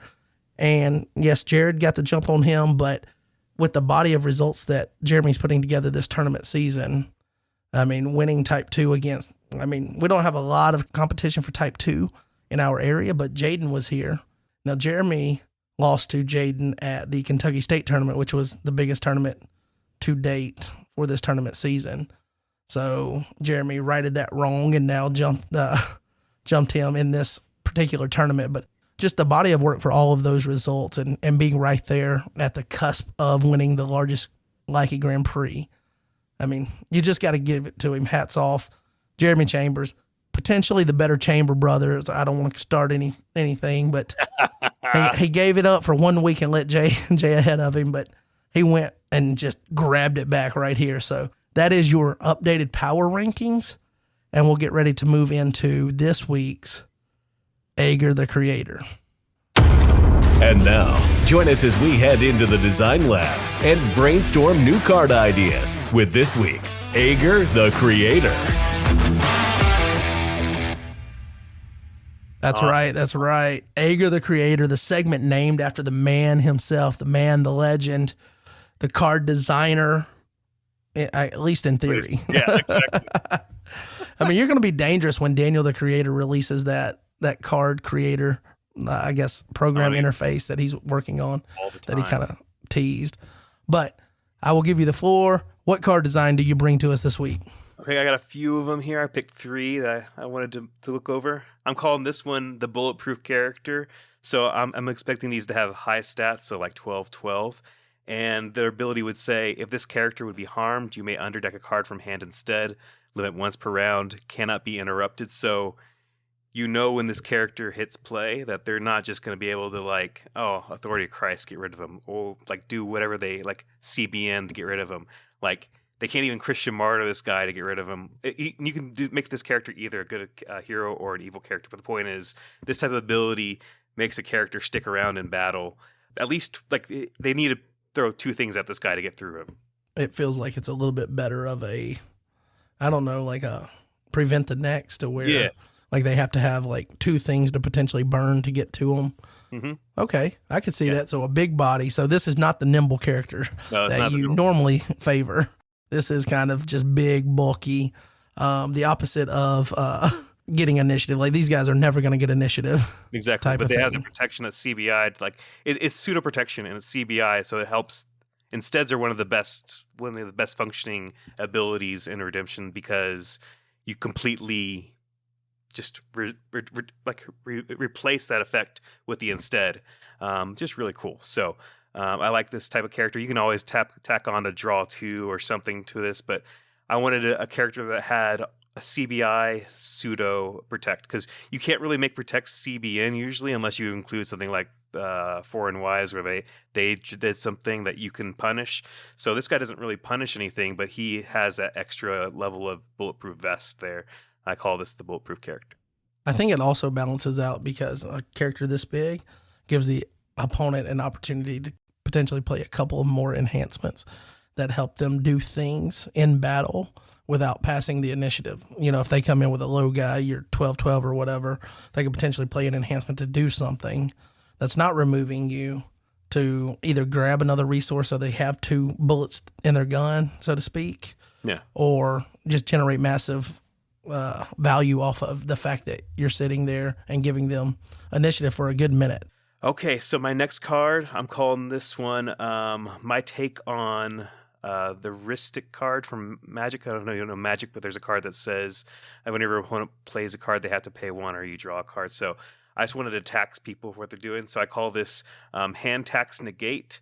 It says negate a card, restrict opponents from playing enhancements unless they underdeck a card from their hand for each enhancement played. The wording might have to change based on the rules. I'm sure Aggie would love to like rip it apart and rebuild it in the way that's meant to be. But the idea is that to play an enhancement, they need to underdeck a card for each enhancement. And if this is early in the battle and they're trying to play another 2 or 3 enhancements, you could really like strip their hand out with this card. And if they have hand protection, I think this would actually stop them from even playing enhancements. So I think this is an interesting card here, this card of hand tax negate. I like the idea. I really do. I think when IR was being first developed, or Tyler was first working on the design team as far as like taking the lead on, development of sets, I remember on our trip to Iowa Nationals, to and from, we were trying to, me and Brian were trying to poke the bear and get all the information we could. And one of the things like we were pitching was like, we were talking about a whole like themed defense or offense that used like, if an opponent does this, you as the other player could do underdeck a card from hand instead whatever they're trying to do. Yeah. And then it ended up morphing to where it's like, maybe they have to pay a cost each time they do something. So similar to kind of what your idea was. And I don't know where that went, if that's even still on their radar or anything, but I feel like something like that is a cool concept to work around. Obviously, you have to balance it out to make sure it's not too powerful. But we just saw Jared win with his, what he called taxing the opponent, making them have to have multiple answers. So negate their card, their battle winner potentially, and then grab their, another card from hand, and constantly just making it an attrition battle. And so I think something like this fits in with that style. But I wonder, the last thing you mentioned about the last point that you made makes me think maybe it's a little too strong with the hand protection. Yeah. But again, and that comes to a bigger point, and like, not to get away from like your card design and just go on a tangent here, but hey, it's my podcast. I'll do what I want. But the point is that I'm trying to make is like, hand protection in Redemption is an awful thing to me, because it feels like you either have to have it or you have to potentially be punished from it. And it feels like maybe if we could open it up a little bit, that creative box, and okay, maybe I don't want hand protection, but I want to get a benefit if my opponent does something with my hand, type of thing. Like one thing that I pitched, and not to harp on like me, a card creator, but there'll be times where I throw out card designs and things, but I mentioned to Chris forever ago that it would be really cool to have cards. And I think we might've talked about it on the podcast at some point. I don't remember exactly, but say you're using Matthew and you reveal my hand. I don't have hand protection, but I have a card that if you reveal it, I get to do something kind of like a star ability. Nothing crazy good. Just to, discard a fortress in play. If you look at my hand, I might get rid of your Heritage Temple. I might underdeck a card in an opponent's an evil card in an opponent's territory. Things like that. Just if you reveal, so that there's some kind of punishment for them manipulating your hand. Yeah. Without just having to, okay, I'm playing Storehouse to stop it. Like, it's like there's a hard stop, but then you get punished for stopping it. And it feels like there needs to be a little bit more creative wiggle room. And I feel like the design team has room there to operate, within the nuts and bolts of the game and how it operates, to have design space to create something. It's funny you mentioned that, because like they do, like besides stars, cards really only function when they activate. So, they would have to change the rules or add another ability that says this ability is active at all times in your hand, or something, like if it's revealed. Like, I would love to do that too, because I think there's a lot of design space that could be taken by cards being like, if you discard this card from your hand, return it to your hand at the beginning of the next upkeep. You can't really do that with a redemption card because it has to activate first, and then it's not being discarded from your hand. So, but if you could add like a symbol or something that says that this ability is active at all times, that's kind of what I've pitched to Chris, was like replacing the star with like some other icon, like a hand icon, or so if it's revealed from your hand, you get to do this. And that'd be really cool. I think some way to punish the opponent from manipulating your hand just without trying to hard stop it. Yeah. And then if there was less hand protection because there was a way to play around that, then an ability like what you've created here could potentially exist in our game. But when so many people are just playing the hard stop to hand protection, now it makes that kind of ability maybe too strong. Yeah, yeah. So, and one thing I would like to do with the hand protection is see a card that like stop the first thing that happened to your hand per turn. Like if the first time somebody would target your hand each turn, do nothing instead. So it kind of insteads that first one, but it is not permanent. So or maybe you get to choose what you let through or what you don't let through. But that'd be really interesting. Hand protection is in a weird place, but it also adds a lot of complexity and depth to the game. So that's one thing I do like about it. So yeah, like I like it. I feel like there's room to like take it even further and just have different like schools of thought. Like right now, there's a lot of like for players back and forth. It's like, are you a player that wants hand protection? Or are you a player that's afraid of getting punished for it? And that's the only option. But what if you're a player that likes to sometimes play it, but then sometimes I like to manipulate my opponent when they reveal my hand? And I think that's a lot of cool design space elements there. But anyway, you said you had 3, so what's your next one? Final one, I'm calling this one the Prey on the Weak enhancement. Again, this could fit either good enhancement or evil enhancement. Obviously, you wouldn't want to call it Prey on the Weak as a good enhancement, but the point is, here's what it says. Negate opponent's card. If a character you control in battle has 8 more power than another character, you may discard it. So it's just like, hey, doesn't it seem silly that like Mary's fighting Goliath and Goliath's like, oh, hey, I'm going to try and negate that. And then Mary just blows him out of the water eventually. Like, why can't Goliath just stomp her sometimes? You know, like I understand it's Mary. She's awesome. But like sometimes you think this guy's 12-12. Why isn't he, or 10-10 or whatever, why isn't he just stomping this little hero? And this card lets you actually stomp them. Like if you got a huge warrior and there's a tiny little like priest blocking or whatever, that new guy we talked about, they'll just stomp that guy. Like, yeah, CBN, we're done with this fight. I think there was a card like that, similar, not exactly, but feels like there was one in IJ starter decks. It was like discard a character with strength 10 or greater. Yeah, so that's if you just took this and was like, okay, here's a big dude, and discard a rescuing hero or discard a hero in battle with 4 or less toughness or something like that. So those little nimble guys don't always push through with their initiative and all their glitz and their glamour of like, I get to negate reserve and all this. Yeah, you get to do that, but then when I block, you're dead. Exactly. Like Mary she is a boss in the game. Yeah. Exactly. She's almost good enough that like even if you don't even have enhancement support, sometimes it's worth having her for just come in, negate reserve, and then grabbing like just throwing a battle winner in reserve. Like if you're playing GOC or New Testament gospel stuff, there's no reason not to have her in any gospel deck. Yeah, that can maintain the unity because she can fetch her own battle winner, and she's just so good at the utility aspect of just getting rid of something that's a pest. So I just wanted to support those big characters out there.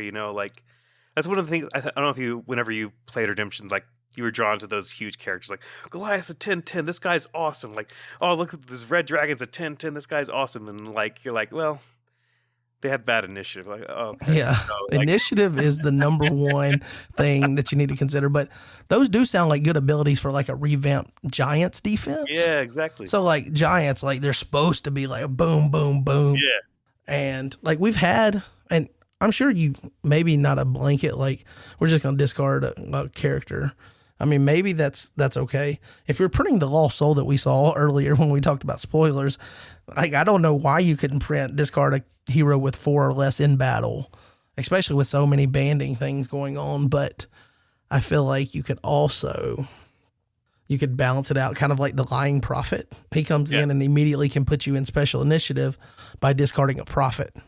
So even if it was not based on the strength, it could be like, I don't know, like some type of like identifier with the strength. So like discard a New Testament hero with strength 4 or less in battle or whatever. So you could add extra things to balance it out and make it not so far reaching, I guess. Yeah.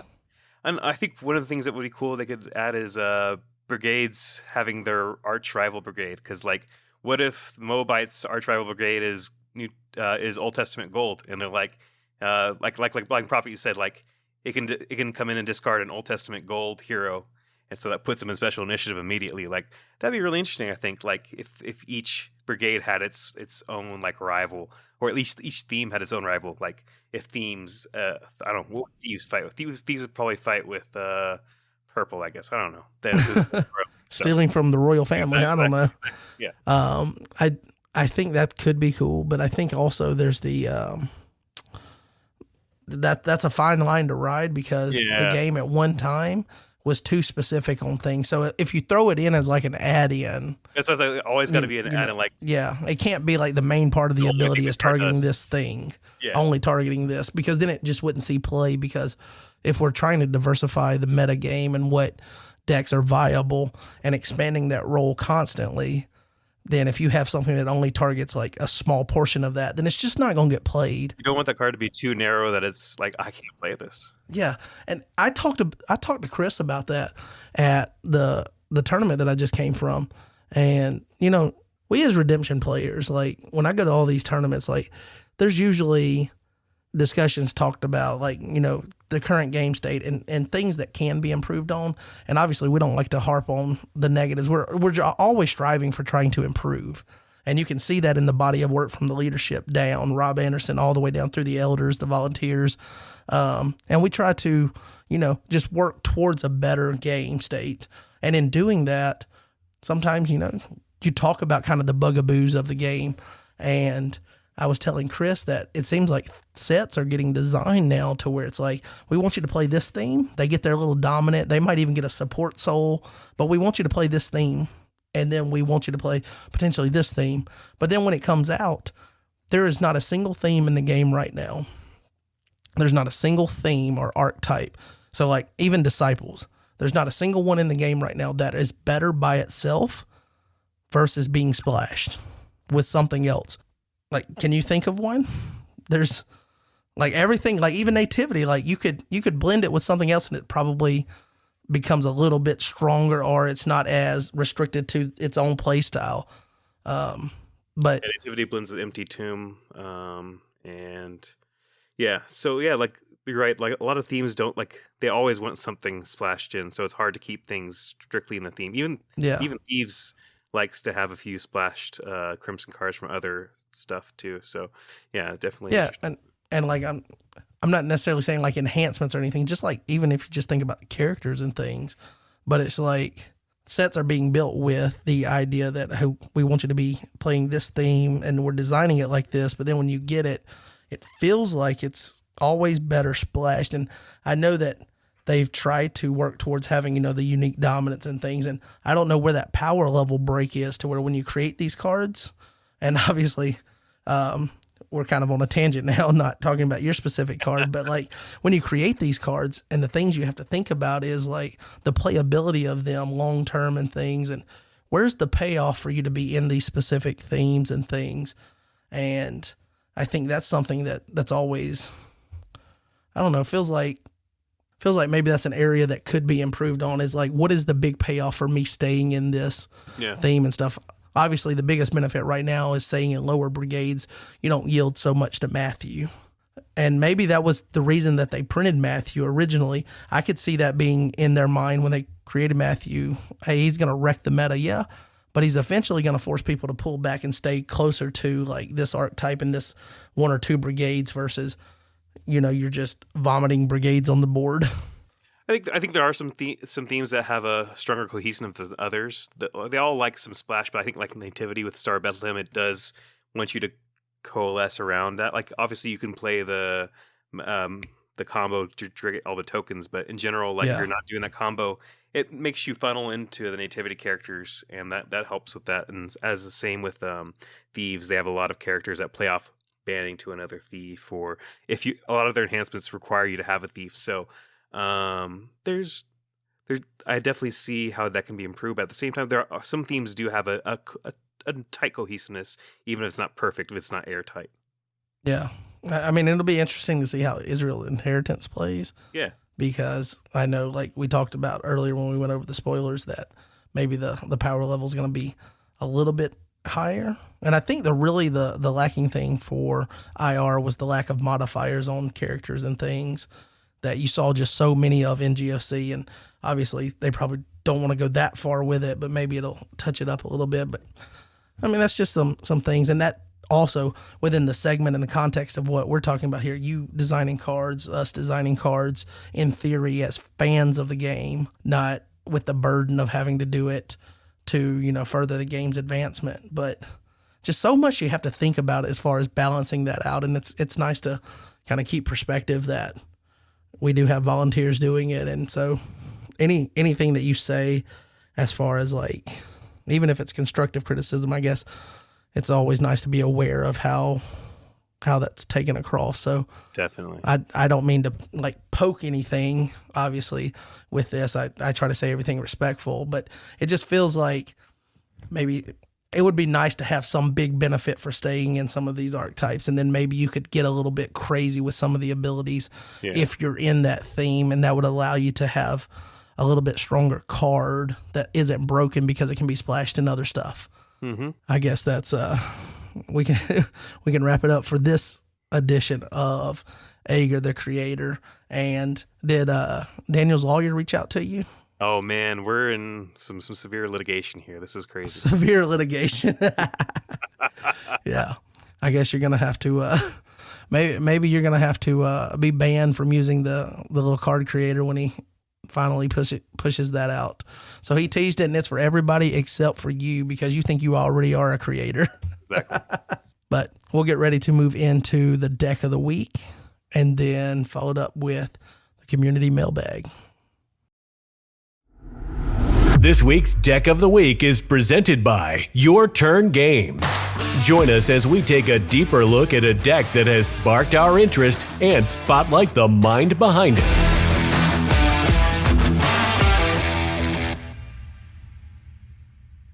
All right, who better to showcase for this week's Deck of the Week than the man of the hour, the man who won the largest Lackey Grand Prix to date, after, I believe, starting 0-2, if I'm not mistaken. Wow. But we've got Mr. Jared Strauss. How you doing, Jared? Let's go. I'm doing good. Thanks for having me on, guys. Yep, that's absolutely. Awesome.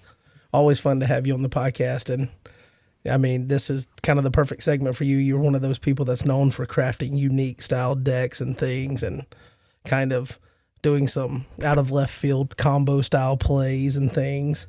I believe that was kind of evident with this deck. I believe you were probably the only player in the Lackey Grand Prix playing Den of Thieves and things. Mm-hmm. So why don't you just take it from the top and tell us kind of the inspiration for building your deck and where you started at? Yeah, so Jake will actually have a little bit of experience playing against this deck. He played against like the early, what I would call almost like the beta version of the deck. Back when it was called Buddy Cop, I shared it in Zerubbabel's Temple on the Discord. And the concept of it is just having Judas and King Jehu kind of taxing your opponent's hand, Judas taking cards from their hand, and King Jehu taxing it by forcing them to discard cards. But I further kind of evolved the concept because as playing with the deck and kind of realizing some of its weaknesses, when people were able to find answers for those cards and work around them, it made the strategy a lot weaker. So I also was not playing the right defense with it, which I really do think the best defense for a deck like this one that's trying to do, which has now been renamed Royalty and Taxes, is Thieves. For obvious reasons, thieves take your stuff. So, but they thieves, as well as King Jehu and Judas, need a little bit of protection, and the best way to do that is through Nazareth. Nazareth kind of enables the entire deck to run the way that it wants to. The turn one is really built around grabbing Judas and John, and if possible, King Jehu plus his sword, but it's not entirely necessary. So a lot of the souls that I have in the deck actually can go to Jehu or Judas. Yeah. And you have things like Galileans that can go and pop them out. And then your first attack, I mean, you're just getting value in there either with John or Matthew or even Judas, and then playing the Resurrection to go to Peter to get down your Nazareth, your Beth Stable, or your Herod's Temple. That's awesome. It's had a lot of innovations. The one that I actually ran through most of the Lackey Grand Prix was running at 54 cards, which I know a lot of people don't like to have a little extra heft on the end of their decks. But this one draws so much because of the Matthew package and the Highwayman on top of things like Zacchaeus and John. It didn't really affect the weight of it. Now, after the conclusion of the Lackey Grand Prix, I did go through and kind of refine the deck, so it is down to 50 now. And I think it's in a little bit better of a spot. I think it's more powerful than it was even when I was playing it in the Grand Prix. But the version that I ran during the Grand Prix was strong enough as it is. So, What do you have to get Matthew on turn one? Is it? I guess you can do a Zion if you have Unity with a knot like Royals, and then you can get him. He'll change that Unity, but you only need it for a second to grab him.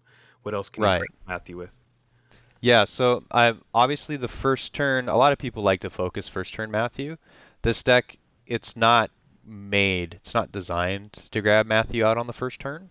It's just a nice benefit. You obviously want to use Matthew at some point, but it's not required. So the Zion is one of the ways that we can get to Matthew. We do have Crowd's Choice, which is kind of that flex spot that's in there. I was running Patmos at one point, but I found Patmos, Zion, and Damascus all in the same deck. Was just too much searching underneath Nazareth. Yeah, that's one thing I've noticed is you have a ton of utility cards in here. Like, a ton. I'm not sure if what would you call that, a weakness that you might draw like too many all at once if you're on the draw. Like if you're like on the draw and you have like Damascus, Bethlehem, Zion, a couple artifacts and enhancements, you're like, well, I have to wait till my turn to actually start doing anything. It just feels like there's a chance for bricking with all of those potentially in the opening hand. There's definitely, I think through testing, I found that there is potential for bricking in the deck, but it's not often. Cards like Ends of the Earth and Zion in your starting hand without Royals is not optimal. Bethlehem Stable is nice to have, same with Nazareth, but you don't need it. Herod's Temple I really only added during kind of the last rounds. Bethlehem is not really something you don't want that in your first turn. Sheol you don't even really want on your first turn. Yeah. So as I think after I took a look at the deck prior to the final round of or after the final round of the Lackey Grand Prix, I did make a lot of cuts. But I never really ran into a brick, like a full bricked hand. And maybe that was just luck of the draw for me. But every time I would goldfish or every time I would play a game, I never ran into a situation where I was bricking out. There is a lot of utility cards in here, though. I did cut a lot of them out. Sheol is now in the reserve. Bethlehem's in the reserve. Bethlehem Stable actually got removed. Okay. And I think that's it. Oh, 20 shekels is also taken out. No, not the shekels. Really, it's so good. Shekel is it so is nice. Awesome. It's so good, but it just doesn't have the right fit for this deck. You really want more OT cards you can bounce for value. More times than not, I was just wishing I had something that could bounce my Simon Peter. Dude, I'm loving Bearing Arsenal there. I think this card, like obviously, like it's really tight on what it requires because it requires you share a brigade, and you also playing brigades that are red, green, or teal. So like that's pretty tight for a lot of decks to make, but you have it here, and that card is insane. One of the only answers to like a lone attack Christian Martyr. If they just Christian Martyr you, you can still fight. That's one of the coolest things. I felt that in round 2 of the Lackey Grand Prix. I did that against Hendricks actually. He was like, all right, well you're gonna push your guy. I'm just gonna martyr him. And I'm like, no, I'm just gonna use bearing. That's crazy. I would like to say I still won. You did. You did win that game. But like that's one of the only answers. Sorry, go ahead. I was just going to say that card, it feels like for a Jared deck right now, you're going to have Bearing Our Sin, and somehow he's going to make Grapes of Wrath fit in the list. Dude. Those are his two like calling cards right now, it feels like.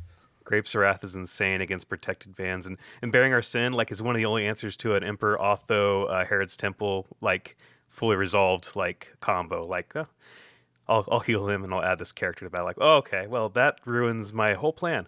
So I love that card. That card's really cool. Yeah, I tried to force one of my other calling cards into this list. If you look into the sideboard or the reserve, I put 3 nails in there, and the only way to 3 nails is Stolen Treasures.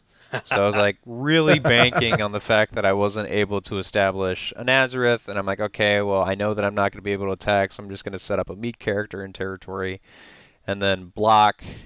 Going to Stolen Treasures into 3 nails. But it does it automatically. That is cool. It activates it too. That's really cool. Yeah, it's another big combo piece. So there's combo pieces littered throughout this entire deck.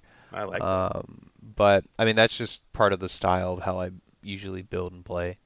Let me ask you this, because I think that the way like your play style works and things, it feels like some of these decks are built in a way to where, like, if I loaded this deck up, I could see me getting that brick hand and just being like, man, this deck feels awful, or like I'm not able to see the lines of play as clear, just because it's kind of, I don't know, it's writing that line of like it takes the right kind of mind to play it looks like, because of all the extra utility and the things that kind of have to break right. But we saw you on live stream on Jaden's channel in the final against Jeremy Chambers, which is by all accounts one of the top players in the game, and you just had this crazy turn 1 to where you like get insane value and you push, you get your resurrection play and all of this, and he comes with Herdsman and is able to actually outpace you on card advantage, but you had such a strong board set up from that turn 1 that he just couldn't get through, and then he was log jammed with things in his hand, not getting the fools and getting to activate them, with their star ability. But is that kind of the best hand you've had with this deck, or like where does that rank as far as like opening a game and just like bum rushing the opponent? Where is that at for you? Because that's what it felt like. I felt bad for my boy in the other chair. Well, it wasn't the most optimized opening, but it was pretty close. I think the most optimized opening I can possibly have is, I don't know, like have Den out, Nazareth out, Herod's Temple, both my Judas and who else? Oh, Sheol out, and like a character to use it. But the best attacking group that I can have in here, I think, is you want to have Matthew go in first, and then Resurrection bans in Judas, Simon Peter, and John. Simon Peter grabs your Nazareth after you're done doing all the searching, and then they just have to answer the tax from Judas, John, and like with the toss, and then whatever else that you have on board, is including Nazareth, right? Because I think he blocked me with the Herdsman, which I mean he got huge draw advantage off of that, but did I know that he had Herdsman? I think I did. I think you did, yeah, because you could have gone full out, but you paused on just the Matthew. Yeah, you had Matthew, so you saw his hand, you knew he had Herdsman. Yeah, I waited for him to do that so then I could, he got as many cards as he possibly could, but I wanted to get more cards later on after using Matthew. Yeah. So I imagine some of the cards he drew were like fools, because like it seemed like he just drew like 2 fools at least on that first 7. Yeah, and that's power of Nazareth, because I can just brick his hand out. Yeah. So I think the most like shocking thing is that he never struggled for cards. Like he was high in card presence in his hand. It was just none of those were able to push through what you were presenting. But as far as that opening hand to where you come in with the, I guess, the bum rush attack with your Nazareth, and he's got Herdsman on the other side, have you found or have you experienced, because this deck does have a lot of brigades, I'm looking at it, it's got a lot of, I mean, you've got Ends of the Earth that if it gets in an opening hand, Foreign Wives, like you could have crazy amount of brigades for someone to get a Matthew, and you don't have the Herdsman in here or a way to replicate that instant, I guess, card advantage that they would get on you if they go first and use Matthew. So have you had that happen to you, and then how does the deck handle that situation? Yeah, I've had a few people Matthew me and get, I mean, upwards of 5 cards. Good Because grief. they're like, you look at it, there's tons of brigades. I like to hold Bearing Our Sin and Covenant with David in my hand. Yeah. So that's minimum 3 on offense. And then Foreign Wives is almost always something that I hold. That's another 7. So, I mean, you're getting big value off of me, but that's one of the reasons why we have Beth Stable in here, to kind of protect that. It's just another layer that they have to get over. The nice thing is, the deck disincentivizes you from wanting to draw, because I can hit your hand with things like Judas. Yeah. Like throughout this tournament, I got major value off of Judas because people were just not running enough territory destruction to be able to take him out. Yeah. Did Hypocrisy come up a lot as a territory class CBP enhancement? I always love that as CBP. Like, even if they have Salty down, you're like, I don't care. Yeah. Hendrix might remember it, but Hypocrisy was in my first Nats deck. And ever since then, when I was doing crazy things with Rossetti, I've been trying, like, it Long almost live is always Rossetti. in my Crimson. Yeah, it's almost always in my Crimson lists. The flexibility that you get with it, like Jaden mentioned this too when he was doing the live stream. I popped in there a few times. I think afterwards, when you bounce everything back to your opponent's hand, I mean, it clogs them up so bad they can't do anything. Yeah. And so it's powerful for that, but I mean, when I need to reset my board for things like Zion, if I want to get the Unity on Zion, or if I want to reset some of my meat characters, it's very helpful. The nice thing about this list is that I almost never want to be meeking any of my characters. Simon Peter is the most meeked character throughout this entire tournament. You wouldn't meek him if you didn't have to. If you could reveal a dominant, you'd love to reveal a dominant. Exactly. I'd love to reveal a dominant with Simon, but I mean, they didn't give him that option. He has too much text anyways. So Someone that isn't, I guess, on Thieves for this tournament season, because I think it was real popular last tournament season, and they've fallen out of favor. What do you think the biggest benefit to Thieves in the current meta is? well, the obvious is everybody's running good stuff. Like, you're running things that are good. And thieves just take your stuff, and then I use them against you. But another thing that thieves are doing that people aren't really looking at is they have great modifiers. Like, thieves as a theme has really strong modifiers in their enhancements as well as in their characters. For instance, Temple Thieves, he was one of my best blocks throughout this entire tournament. He negates a good card, big, right? Like, we saw how effective Gabriel can be when you're negating an evil card. Negating a good card's almost better. If blocking, you may take an artifact. I never took an animal. I did take artifacts, but I never took an animal. If you don't, you get to go and play your Den of Thieves out, and it's CBN, right? There's nothing they can do about it. Once I take your Book of the Covenant, or your You Will Remain, or your 20 Shekels, which I took all of those throughout this tournament season, there's nothing you can do. It's mine now, so I can use it the way that I want to. And Thieves are an amazing banding offense, or defense, sorry. They band mostly with additional effects. Highwayman, great, card advantage. People are usually running 3 good brigades. I mean, even if it's not in battle, maybe they don't have 3 good brigades in battle. They usually have like 1 or 2 bouncing around in their territory. I think even Jake runs, 3? You have white, silver, and clay. So yeah, Nativity runs a lot of random brigades because it has a lot of little splashes on it. Like, I think it maps yours like 4 and 5 and good brigades in play. So it's not fun. And that card advantage buff is really nice. And then you get to ban to another one of your thieves on top of that. Fence jumpers, I've had a lot of people ask me why am I even running fence jumpers?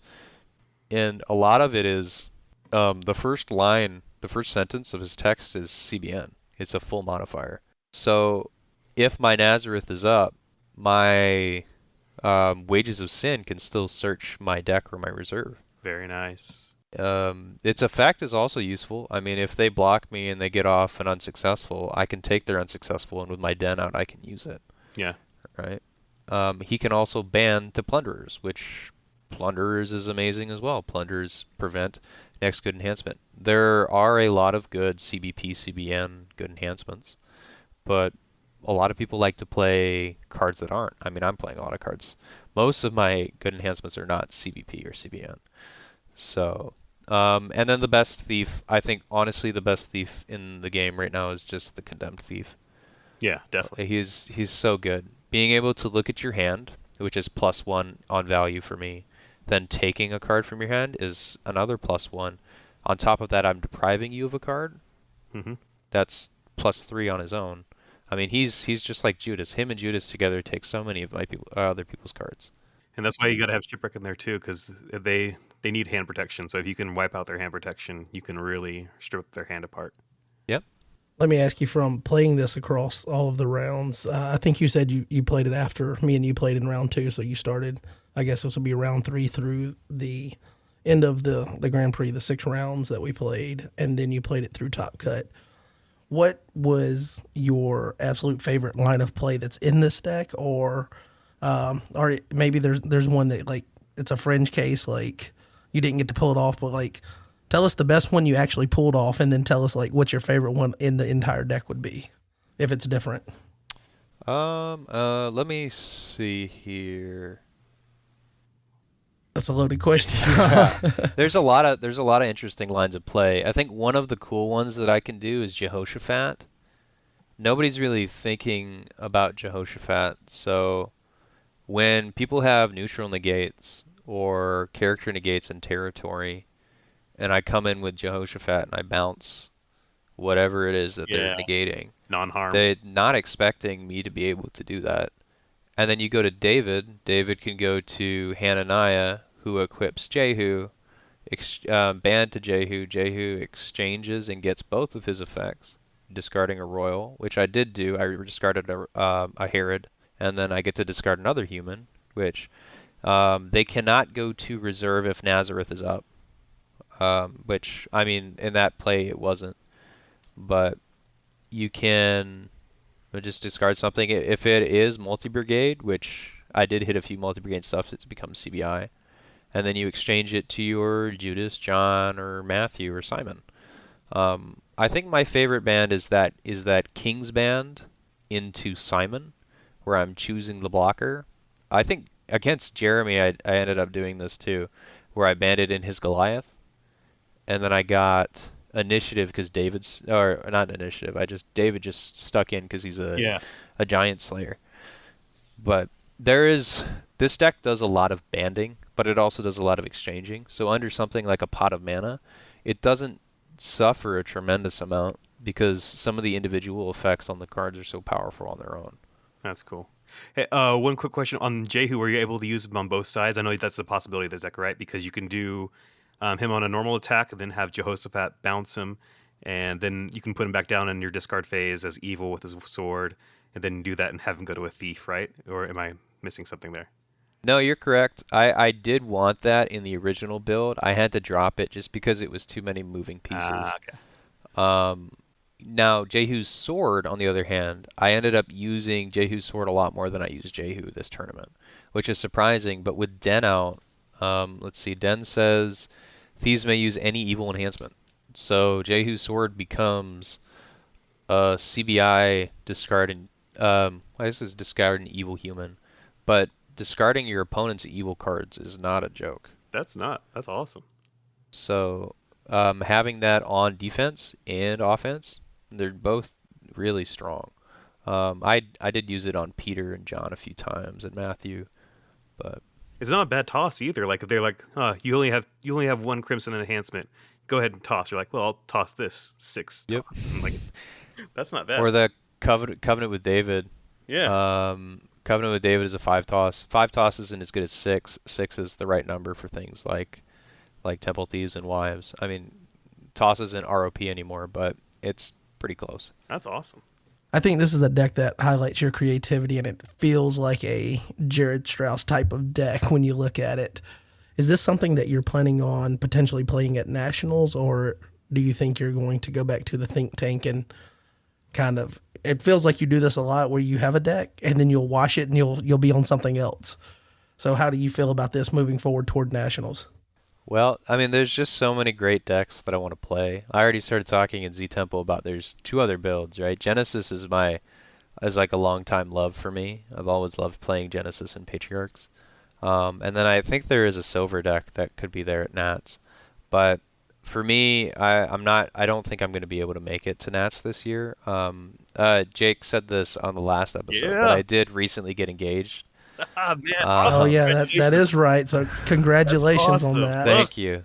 I mean, it is a bummer you're not going to be able to go to Nationals potentially. Great reason but, not to go though, man. I mean, I guess It's cards are real life. Cards are real life. It's really tough. it's one of the best reasons I can think of for not going to Nats. But if I were to go to Nats, I think this would be one of the decks I'd lock in.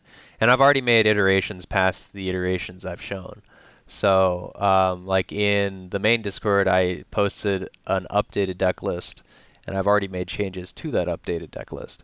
So I'm always tinkering with decks, and I'm looking at different combos and things. And there's so many things that a deck like this can do that it's not doing right now.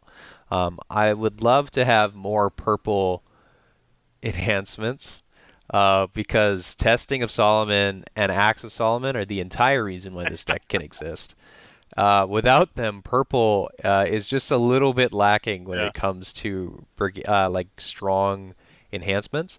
But oh my gosh, like somebody negating your stuff or like doing a battle winner and then you Axe of Solomon them and you get rid of their woes or just anything that they think that they have as a trump card is so good. Testing of Solomon too. I had so many people say like, that's regardless of protect, and I'm like, yes it is. And your cards are gone. So, but I'd love to be playing this at Nationals. If I would say, yeah, this would be my Nationals deck if I was going. And if anybody's looking to play this at Nationals and they want some advice, please just reach out. I'm more than willing to give it. I've always been open about my deck lists and what I'm playing and what I think about certain cards and combos. So. Yep. And in the spirit of this Deck of the Week segment that is sponsored by Your Turn Games, if you want to play this deck and you don't have cards and you need to buy cards, the best place to get them is from our friends over at Your Turn Games. So a shameless plug for them, but this is definitely a deck that if you do want to play this, you're not just going to build it and go into playing it. Reach out. Jared's open about it, willing to discuss the deck and tell you about it. Just do the effort, reach out and find out kind of from the mastermind himself how to operate it. And don't end up like Jeremy on the other side getting 5-0'd with it. I do feel a little bad about that. Yeah. So you guys out there, you need to look into the deck at least to know how to play against it, because, and obviously I think Jeremy's deck being the full base deck kind of led into some of the plays, but like to see something like this swarm the field and lock it down turn one, basically. So impressive. I mean, yeah, you need to be aware of decks like this. So even if you don't pick it up to play it like a long-term thing, but picking it up, doing some test draws, playing a game or two with it just to learn how it works and operates to try to figure out how to play against it is kind of an important step in, identifying and reading the meta and knowing what you could face at Nationals if you're trying to do well. So keep that in mind. But I think that'll just about wrap it up unless you got any final questions, Jake. I could talk forever about this, but I think we covered the main things. I love this. Like I love the ingenuity and it's fresh. The freshness is really fun too. So I love this. And I did say last week when we debuted the deck, or last episode, not last week, but 2 weeks ago when we debuted the Deck of the Week segment, that we weren't going to have the deck person on every time. And here we are 2 weeks in a row. So maybe, I don't know, maybe it'll shake out that way to where we can do this more often. But definitely thank you, Jared, for coming on. It's kind of last minute that I asked you about joining just because we were talking about doing recording tonight, and I was like, it kind of makes sense just to have you on to talk about it, since it's kind of one of those intricate decks versus a more straightforward deck. So thanks for joining here. And Texas got the LGP. Let's go, Texas. Yeah. Yeah, I feel good for Texas on this one. I do have one closing thought I'd like to share with everybody, just for the Absolutely. community. I know that the meta can feel established and stuck. A lot of the time, people feel like there is just one or two or three best decks. Those are the ones that everybody should be playing. But I think the best part about this style of game is that there's always new avenues to discover and explore. So Jake knows this just as well as I do. Nativity wasn't seen as a strong deck at the beginning of even GOC Phase 2, when it became an actual physical deck that people could play. But working on it, continuing building, and kind of like just understanding what your deck can do and its strengths, you can bring a lot to the table with anything, even if you feel like it's really fringe. If you can make it work and I guess learn to pilot it well, I think you can take almost any deck far. Yeah. I think that's pretty well spoken. I think it also helps to not feel like we've identified the meta and this is what it is, to keep pushing just injecting a little bit of creativity into it. I think also helps keep just the overall product of the game fresh for people. So Absolutely. people like you fill that role, because it feels like you're never going to play the established meta deck. It's always going to be some fringe case thing. And I mean, people like you help just keep it fresh, like especially when you do well with a deck. Of course, you could say you could play any deck and you could have fun being competitive with any deck, but when you have the results to back it up, now winning the largest Lackey Grand Prix to date, it kind of makes your words carry a little bit more weight with, you really can play what you want and you can develop something new that other people aren't playing, and you can do it. So much room for innovation. Yeah. I mean, our game has such a wide depth of strategy available and just layers of all kinds of things. Like there's protection, there's regardless of protect, there's cannot be negated, there's negated, there's prevented, interrupt, all these different just layers of things. And then that's not even talking about the stuff in territory versus in battle, and just there's enough strategy to where nothing is ever set in stone to where it can't be good. You just have to kind of find out how to, I guess, maneuver around what is currently in the meta with what you're trying to play. Mm-hmm. The only thing that can't be good is a Deacon's deck. You cannot. Hey, I think there's a Deacon's deck out there that can kind of fight. I was wrong. No, I think I'm going to be with Jake on this one. I got Timon, baby, and bring out Poopa. Let's go. Timon.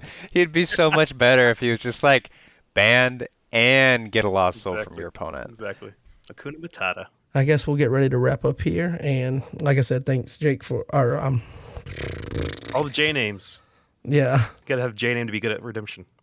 Yes. But thank you, Jared, for joining, and we'll wrap up this segment here.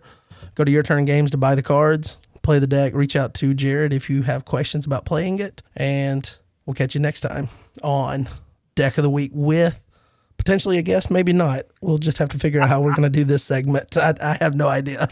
I blame Jake for us not having a plan. Now, it's your chance to join the podcast and have your voice heard as we get ready to answer your questions with this week's Community Mailbag. That's right. You know what it is. It's time for the Community Mailbag, answering the questions you really care about. Not all that stuff we ramble about. This is what you care about. So we'll get right into them. You want to take the first one here, Jake? Yeah, so this is a long one here. We got this is from Jeff Lemon, Metal Psalm. Is there a redemption historian or somewhere to look up things like the first tournament, who won, what they played, etc., how the demographics of the game changed? And he gives for instance, it was either me or this guy I was speaking to on the boards a few years ago that came up with a heroless archetype back in 2002. That sounds crazy.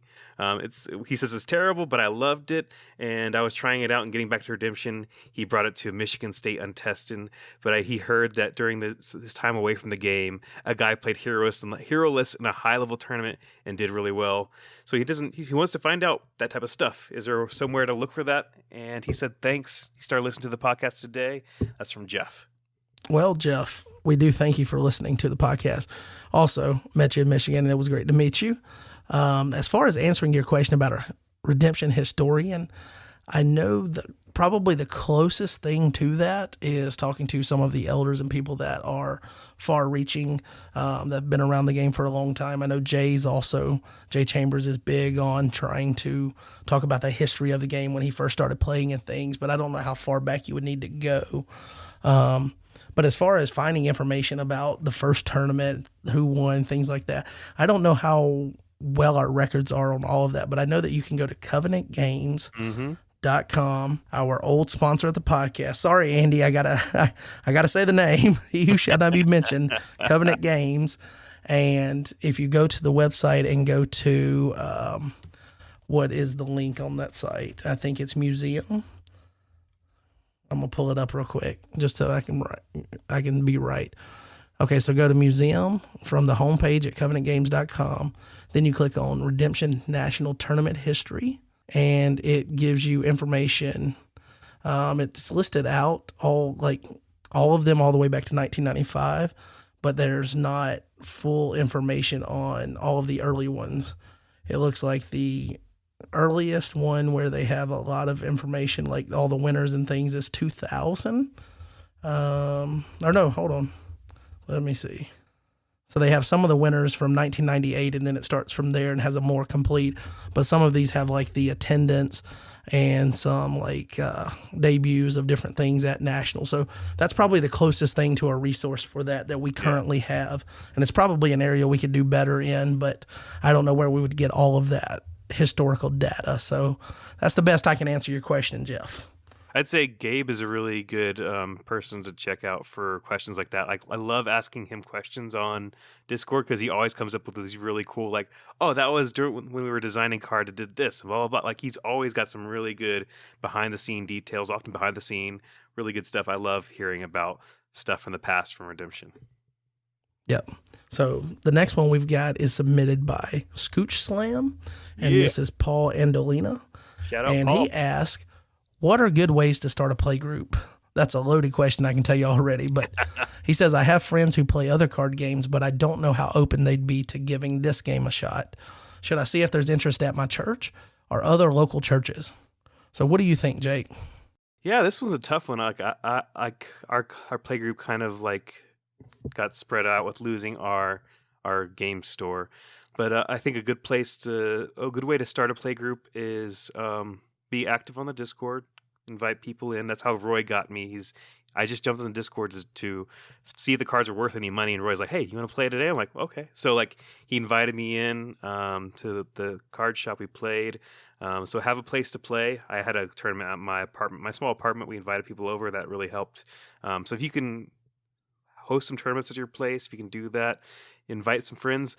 I think the one thing with inviting friends is they have to really be willing to invest in the rules, because Redemption does take a lot of investment with rules, and you're going to have to find players who have a sense of like they're actually people that care about, like they need to have competitive drive. I think if you have a competitive drive, then you can actually digest the rules of Redemption and get into the competitiveness. But if they're just very casual players, they may not like get over the hump of understanding the rules of the game, and they may not fully like become part of your play group, I'd say. Yeah, I think another thing is it seems like some of the people that have had the most success are people that have gone down in age level and started trying to teach younger kids that don't, like early teenagers and things that don't necessarily throw all of themselves into, hey, the Discord, and trying to get so in depth that they get overwhelmed with the rules. So I think as a play group host, if you're someone that's trying to initiate a play group or whatnot, and obviously I've failed at doing that myself here locally, but it's also it's not a cop-out, but like I'm so busy with work and then the podcast and stuff, it's really hard to dedicate a lot of time to that. But if you're somebody that has time to dedicate to it, I think one of the best things that you can do is to try to be like a shield. So you like be a gatekeeper for all of the information of Redemption for at least the first few months, because people can come in and get overwhelmed really quickly. And if you can kind of keep them from that and maybe not let them see how intricate the rules are. And, like, we don't have perfect rules, but if you can kind of shield them from that until they get a appreciation and love for the game and all of that established, then I think it works a little bit better. I think when you see somebody get invited and they go right into Discord and they see the good and the bad of the game immediately, it's just so overwhelming. So there's that. I do know that we also at one time did a podcast on like community, playgroup development. And I think that's something that we should revisit sometime soon, especially since so much has changed. Now we have new starter decks and things, and maybe work on, my buddy Brian Jones put out that he has these level decks, and I know he didn't put out the exact level, what the deck lists were yet or anything that I'm aware of, but he does that. Chris Fashman does something similar. It's a really be interesting to see. Yeah, it'd be interesting to see like what Chad has done with his play group to, grab a foothold. And it seems like find these people that are having good success and see what goes into them. But I do think like try to be a shield, keep them from all of the information at once so that they don't get overwhelmed. And then if you're interested in doing it through your church, then like starting with a younger group base, because you can always have a base of younger players and then, a couple of older players, but it's really hard to develop we've got a lot of older players playing at once because people just have lives and they're, they're busy and things, but you can get a teenager and get them interested in it. And then it can kind of take a foothold with them and they have time and things. They might not have the money to invest, so you might have to work around that hurdle, but that's what I would suggest. Yeah. So you want to hit the next one here? Yeah. Let's see here. We got, this is from, we have a celebrity submission here. This is from Robert Downey Jr. If Avengers were redemption heroes, which one would Iron Man be, and why is it 24 Elders? And I have to disagree with RDJ here. It's not 24 Elders. If Iron Man was a redemption card, it would be kind of weak right now, but like it has the potential. Christian Soldier, because Christian Soldier is all about suiting up with armor, finding the full armor of God. So like it's got to be Christian Soldier for Iron Man, in my opinion, at least. Yeah, but for it to be Iron Man, like it's got to have a bomb ability right now. Yeah, well, I mean, I understand. Like, but what in the future when they redo these when they redo those armor of God enhancements? When they redo them, do you know information? Do you know information that you're not sharing? I know they got to. It's been a long time, and they're not good right now. So they are not good. I will give you that.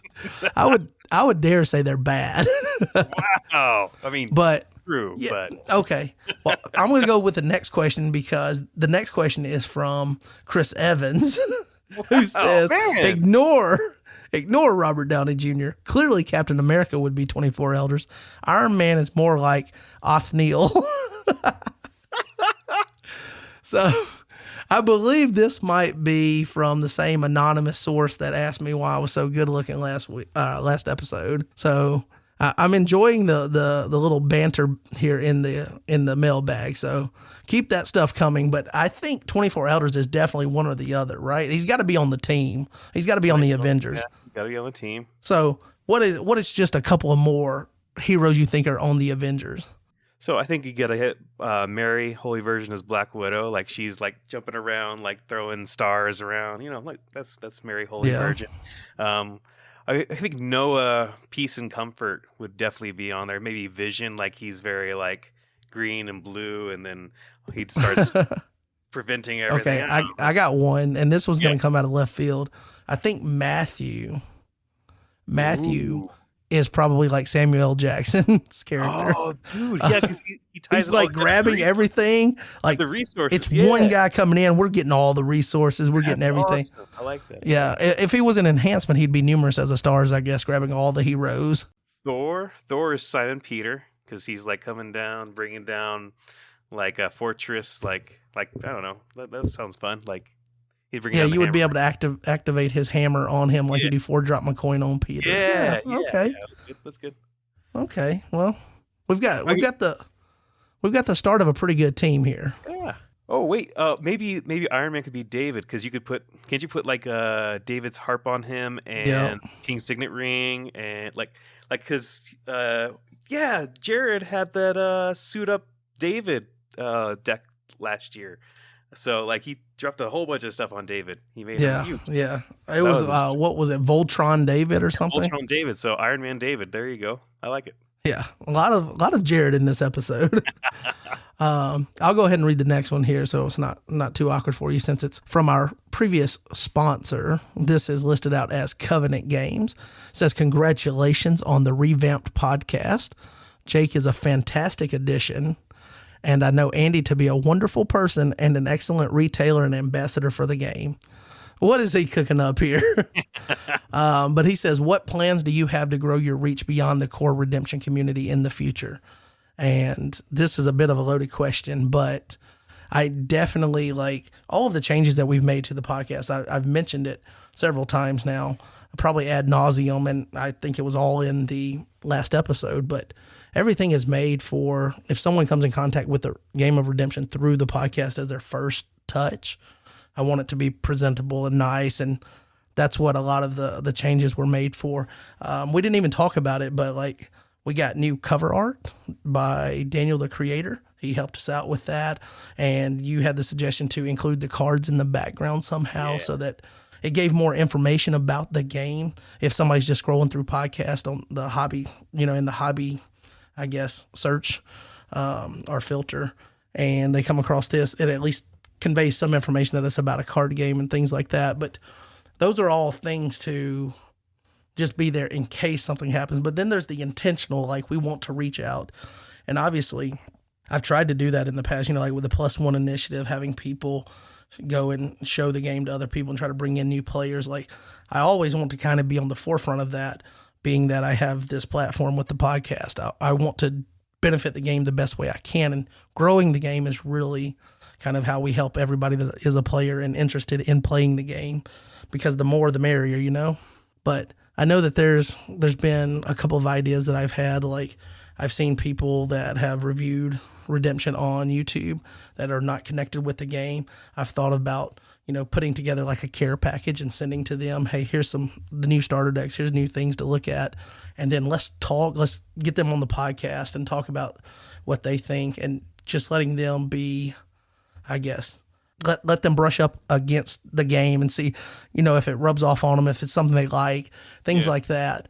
There was a pastor that reviewed, I think, the old starter decks, and then he had some personal life issues. Him and his wife lost a child, and it was really hard on him. And so I had plans actually to have him on the podcast, and then that just fell through because that situation happened, and I felt like it was kind of, not in the right spirit to be like, hey, you still want to talk this card game anytime soon. So like I just never knew when to reach back out and touch base there. But that's something that I want to do. I'm interested in getting players that maybe, play Magic the Gathering, because there's so much crossover with people that play Magic to our game. And I know it creates some issues with the rulings and things, people having to get used to that. But bring on somebody that has minimal information on Redemption and just compare and talk about the game and how it differs or how it's similar to Magic the Gathering. And I don't have a background in Magic the Gathering, but hey, new co-host does. So that's all things that can be talked about. But I can really think entice them with the depth of strategy. Like it may have a different rule set, but the depth of strategy is unparalleled. Like it's so crazy how Redemption's play lines play out. Yeah, and I think just being willing to branch out and go outside of our shell to do that. Like eventually, like I want to go to the local card store and, carry a couple of decks and just play a couple of games and see if that takes root, if anybody gets influenced that way. But my hope also is with creating the podcast in a more polished manner. Yeah. It's easier for people and more plausible for them to share this with people that maybe don't know about the game, to be like, hey, first thing, just listen to this podcast, see if anything piques your interest. Exactly. Previously, like I think we did a good job of having the podcast, but it was so driven towards, you already knew about Redemption as a commodity. And I feel like some of the changes, maybe making it a little bit more polished, will attract, or allow it to have a better impression with players that are not involved in the game already. So things like that. And then I'm also open to ideas. I really want this to be a platform to help grow the game. So I'm completely open to ideas. So if you've got ideas, you can send them our way. You can reach out to Jake. You can reach out to me. Definitely would like to be a resource for the game in their, effort to grow the game.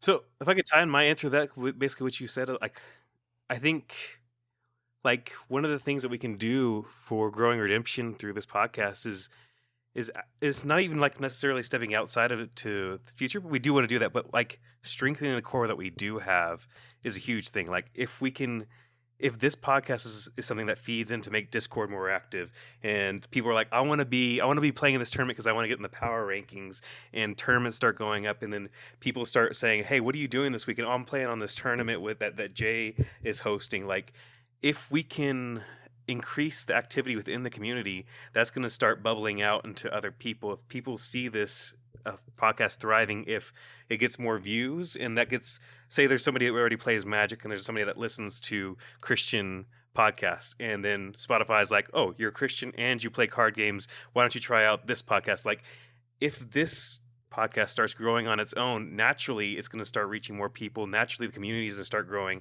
Like all of those things start feedback looping on each other. So I like, that's one of the things I'm hoping for, is like that this podcast grows, that it grows the community, that community is excited about it, they're sharing it with people, and that grows in a sort of feedback loop there. That's what I'd say to that question on that one. Yeah, that's kind of like the goal we're working towards, but it doesn't happen with just you and me on a podcast. It happens with, obviously we have a few listeners that are really engaged in, like, if we go without recording, like you were one of them before you joined the podcast, like, hey, is there any content you can give us? Like, even if it's not edited, just give it to me. Exactly. And like being engaged with that and that movement and towards being more active. And it doesn't have to just be like the podcast. Like we have content creators, people, if you've got an idea that you think would help benefit the community and you're willing to put in the work, like all of that just focuses and creates a more robust offering for a player to come into. So you want to tackle the next question here? Yeah, this is from John Early. Who will win more national titles before the end of their career, Jake or Hendricks? I'm very competitive. I know Hendricks has already got a head start on me. How many do you have? 2? 1? Like I just have one. Just one in teams. If I don't have to do too much judging at Nats, I'd love to take more than you, John. But we'll see. We'll see. Like I think. Like I have a competitive drive. I know that I could make it, but I also know like there's a lot of amazing players. So I'm not going to say I will, but I would love to win a few titles, have a few under my belt in a few years. Well, see, I'll take the the more thoughtful answer that I hope you do have more than me, but I hope me and you end up being 1 and 2 in career winnings. We'll have to go through the Allstead Fortress. It'll take like 20 years, but exactly. I will say though, like I am a super competitive person, and when I first started this game, like I wanted nothing more than to be like one of the guys that like people always like when you sit down, they're like, man, that's a tough opponent. But that changed for me after I started. I went to my first nationals, and like I still have the drive I want to do well, but I'm okay with not doing well if I can benefit the community. And this isn't a cop-out answer. I'm just saying that like I have to dedicate so much of my time to even just the thought process of like what's the podcast going to be like on the next episode, working on it, creating things to streamline that, working on outlines, talking points, trying to arrange guests and things. And if I'm going to get back to where I was originally and having consistent releases, which is what is our goal, I talked to you about that, wanting to get back to that, then playing the game, unfortunately, like in a competitive sense, is secondary to all of that. Yeah. So, and that's where like I'm cool with you having your a little bit less involvement with the podcast. Like I'll do a lot more of the back end stuff, and you go be competitive and you carry the banner of the podcast. I'm cool with that. I do still want to do well. I don't want to be like the guy that doesn't play well and people's like, he's a bad player. So if I can avoid that, but then still give value to the game and the community through the podcast, that's where I want to be. Yeah. And so I guess that maybe is a cop-out answer, but that's where I'm at. No, I think it's good. And as a matter of faith, we always, I just mentioned this before, when you get to heaven, he's not going to say, well done, good, faithful servant, you rescued 500 souls in playing Redemption. No, it's going to be about like the things that actually mattered in eternity. It's about people you prayed for, people you cared for, people you shared the gospel with. So like, we can't tie our identity into this completely, but for the fun part of it, for the casualness of it, I'd love to be a national title winner. For sure, but it's not a life goal. It's just a fun goal. It's a side goal. It's that type of thing. I think just keeping it in perspective is very important. So that'll move us on to our, I guess this is a returning one from the first round of questions that we did on last episode's. I got to stop doing that. Last episode's mailbag. We have Brian Jones back, and Brian Jones is asking, what do you think about all the national promos this year? And I've talked to Brian a little bit, and I feel like he's doing it again. He's trying to set me up so that I'll just talk about these things. But I will just open it up to you. And what do you think about the promos before I give any thoughts? So which ones were they? It's been a while since they were released, so I forgot. We have Gates of Hell. We have the Guardian of Your Souls promo and first place, and then second place is Prosperity. Lost Soul. So Prosperity is amazing. Like that's a core soul for me. I put that on guaranteed in all my decks, so that one's amazing. As soon as I get that soul, if I get it, I'm trading it to somebody so I can get a bunch of other cards. Me. So if you get it, I want it. That card's amazing. Like if I ever have the point where I don't need any more redemption cards, I'm keeping that. I'm sticking it in because that card's amazing. The Gates of Hell cards, they made some quick small changes because they couldn't fit the whole text in there, but still it's an amazing card. Unfortunately, it's really restricted to demons, which is not seeing a ton of play outside of like Daniel right now, but it's a very good card. And the Guardian of Your Souls, I am not a fan of that card as a. I'm a fan of it existing, but I'm not a fan of playing it right now. But I could talk forever on that card. Okay. Well, I will say that, just trying to keep it more streamlined and basic on the talk here, that I don't really like having the participation also be the first place promo. Like to me, it feels, if I was to go to nationals, like we were just talking about, and I won that title, like I worked my butt off through the rounds and stuff, building my deck the weeks leading up to it, and I accomplished all of that, and I go through Top Cut and I win, and they hand me a fancier version of the promo that I got for playing the category. Like I like the better version. I do like the first place version, obviously better than the participation promo, but it just feels, and I know that we don't want to have, it's kind of like what we were talking about on the first mailbag segment last episode, where you want that card to be accessible. So it's accessible as a participation promo. If it was just first place, then you have to have a first place promo to play it. We don't want to create that imbalance, but like save that promo for something else down the road and just don't. I would have loved to have seen something else there. I do like Prosperity. I have no complaints about Prosperity because it's a soul that gets played, but I do feel like Gates of Hell is kind of like the War in Heaven from last year, kind of like Treacherous Land from the year before. Feels like we have cards that are getting printed for Nationals promos that just aren't going to see a lot of play. Like if you're playing Gates of Hell in your deck, sure, you'll play this, but you have to be playing Gates of Hell in your deck to play this. And we got the Cool King of Tyrus, and it was printed and it's sat for 2 years, and now hopefully it'll become playable with the new set. But you have Treacherous Land, Humble, that's playable, but I don't know, it just feels like we could. I don't want to complain, I really don't, but I feel like there could be a little bit more playability in the cards.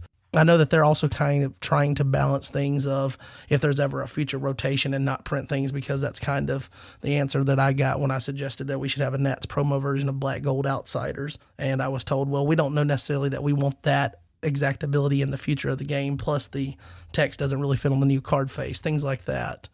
So I think we could have more exciting promos per se than what we necessarily have with them doubling up on the Guardian of Your Souls. But again, I don't want to go on a tangent complaining, but that's my initial thoughts. And when I see the Guardian of Your Souls and I have a first place one, whether by winning category, either in play or RNRS, or I just go ahead and buy it from someone that needs to build up their collection like you, like I'll be happy with it. I won't complain about that because I think I will play that card because it goes well with Genesis, but it feels bad in theory to be getting the same card that's a participation promo. I guess we'll move on to the next one, and that is from Mr. Charles Johnson. He says, as it stands right now, what deck type do you think is the best? And if you had to guess, what deck will win Nationals? So, I mean, he just wants us to tell them all the secrets. Like, bro, I ain't got it, though. I don't know. What are your thoughts here? I'm firmly convinced that my nativity offense with either Harrods or newspaper, what I call Black Gray, is the best overall deck for the format. I do believe it's the strongest in terms of mixing speed, flexibility, and stamina, because I feel like every other deck is, if you're faster, you don't have the stamina. Like there's something that can crush you, like Honeypot, or if you're slower, like I'll just outrace you. Like it's not like my deck. I feel like my deck gives you a shot against every deck that you face. There's no weaknesses to my deck that like really I feel like it can't beat. That said, like Matthew decks are just strong enough that like people love playing Matthew. I wouldn't be surprised if Matthew decks were the one that took it all. And then there's always the chance of a wild card like a Soul Drought or Soul Hide being the one that wins it all. So currently I think Nativity is the strongest, but I wouldn't be surprised if Matthew GOC Good Stuff won Nats, because that is a favorite. It's a lot of people are comfortable playing with it, and it just has really busted draws sometimes. So I would be not surprised to see a deck like Jared's or another type of Matthew like Joe Mama's deck. There's lots of good Matthew decks out there. So it's the most popular, and it's popular for a reason. It's a really good deck, and I would never like underestimate a Matthew deck like that. Those are some solid thoughts, but I think I look at the season leading up to Nationals as kind of a ebb and flow of decks. And I think like we just reached a really high point with Daniel to where like a lot of people were playing Daniel or at least testing it out. And now it seems like it's going to break and start. It's already transitioned to where, people are moving away from it in favor of other things like Nativity and things.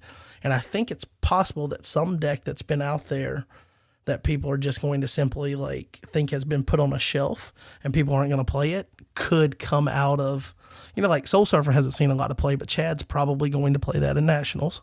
Yeah. And so I think it was kind of a detriment to Jay last year that he played the Flood Soul Hide so much that people got used to playing against it, figured out.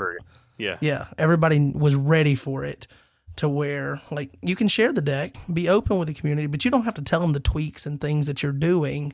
You don't have to show off that you've won like 10 games in a row and I'm paying somebody to beat me. Yeah. So the point, that was crazy.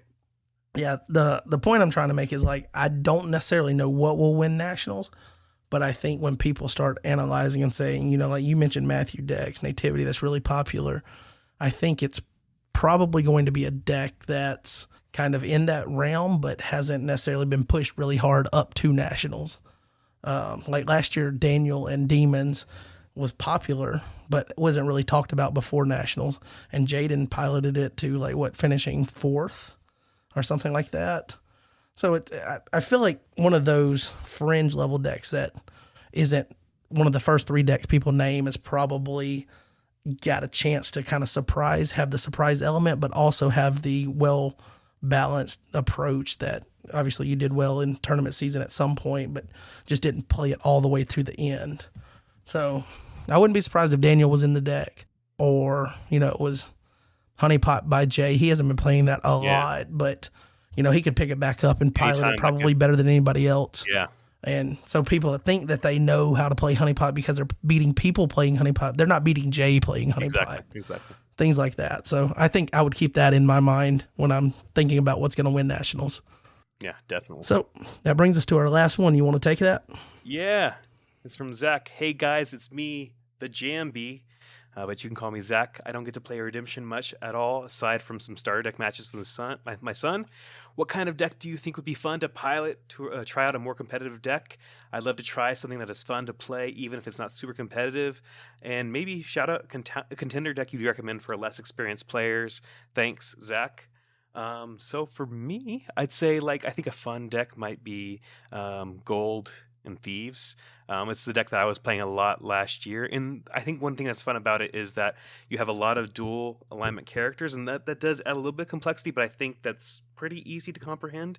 And one of the things about that is that you'll rarely have those situations where you don't have an evil character, you don't have a hero in your hand, they win the dice roll and they're attacking, you're like, oh, I don't have an evil character. That's always a feel bad moment. So if you're like, oh, I actually have stuff I can play, these dual alignment enhancements, the dual alignment characters, and there's also a contender deck for Thieves and Gold. I think it's a really fun way to start off the game. I think they're not the most strong.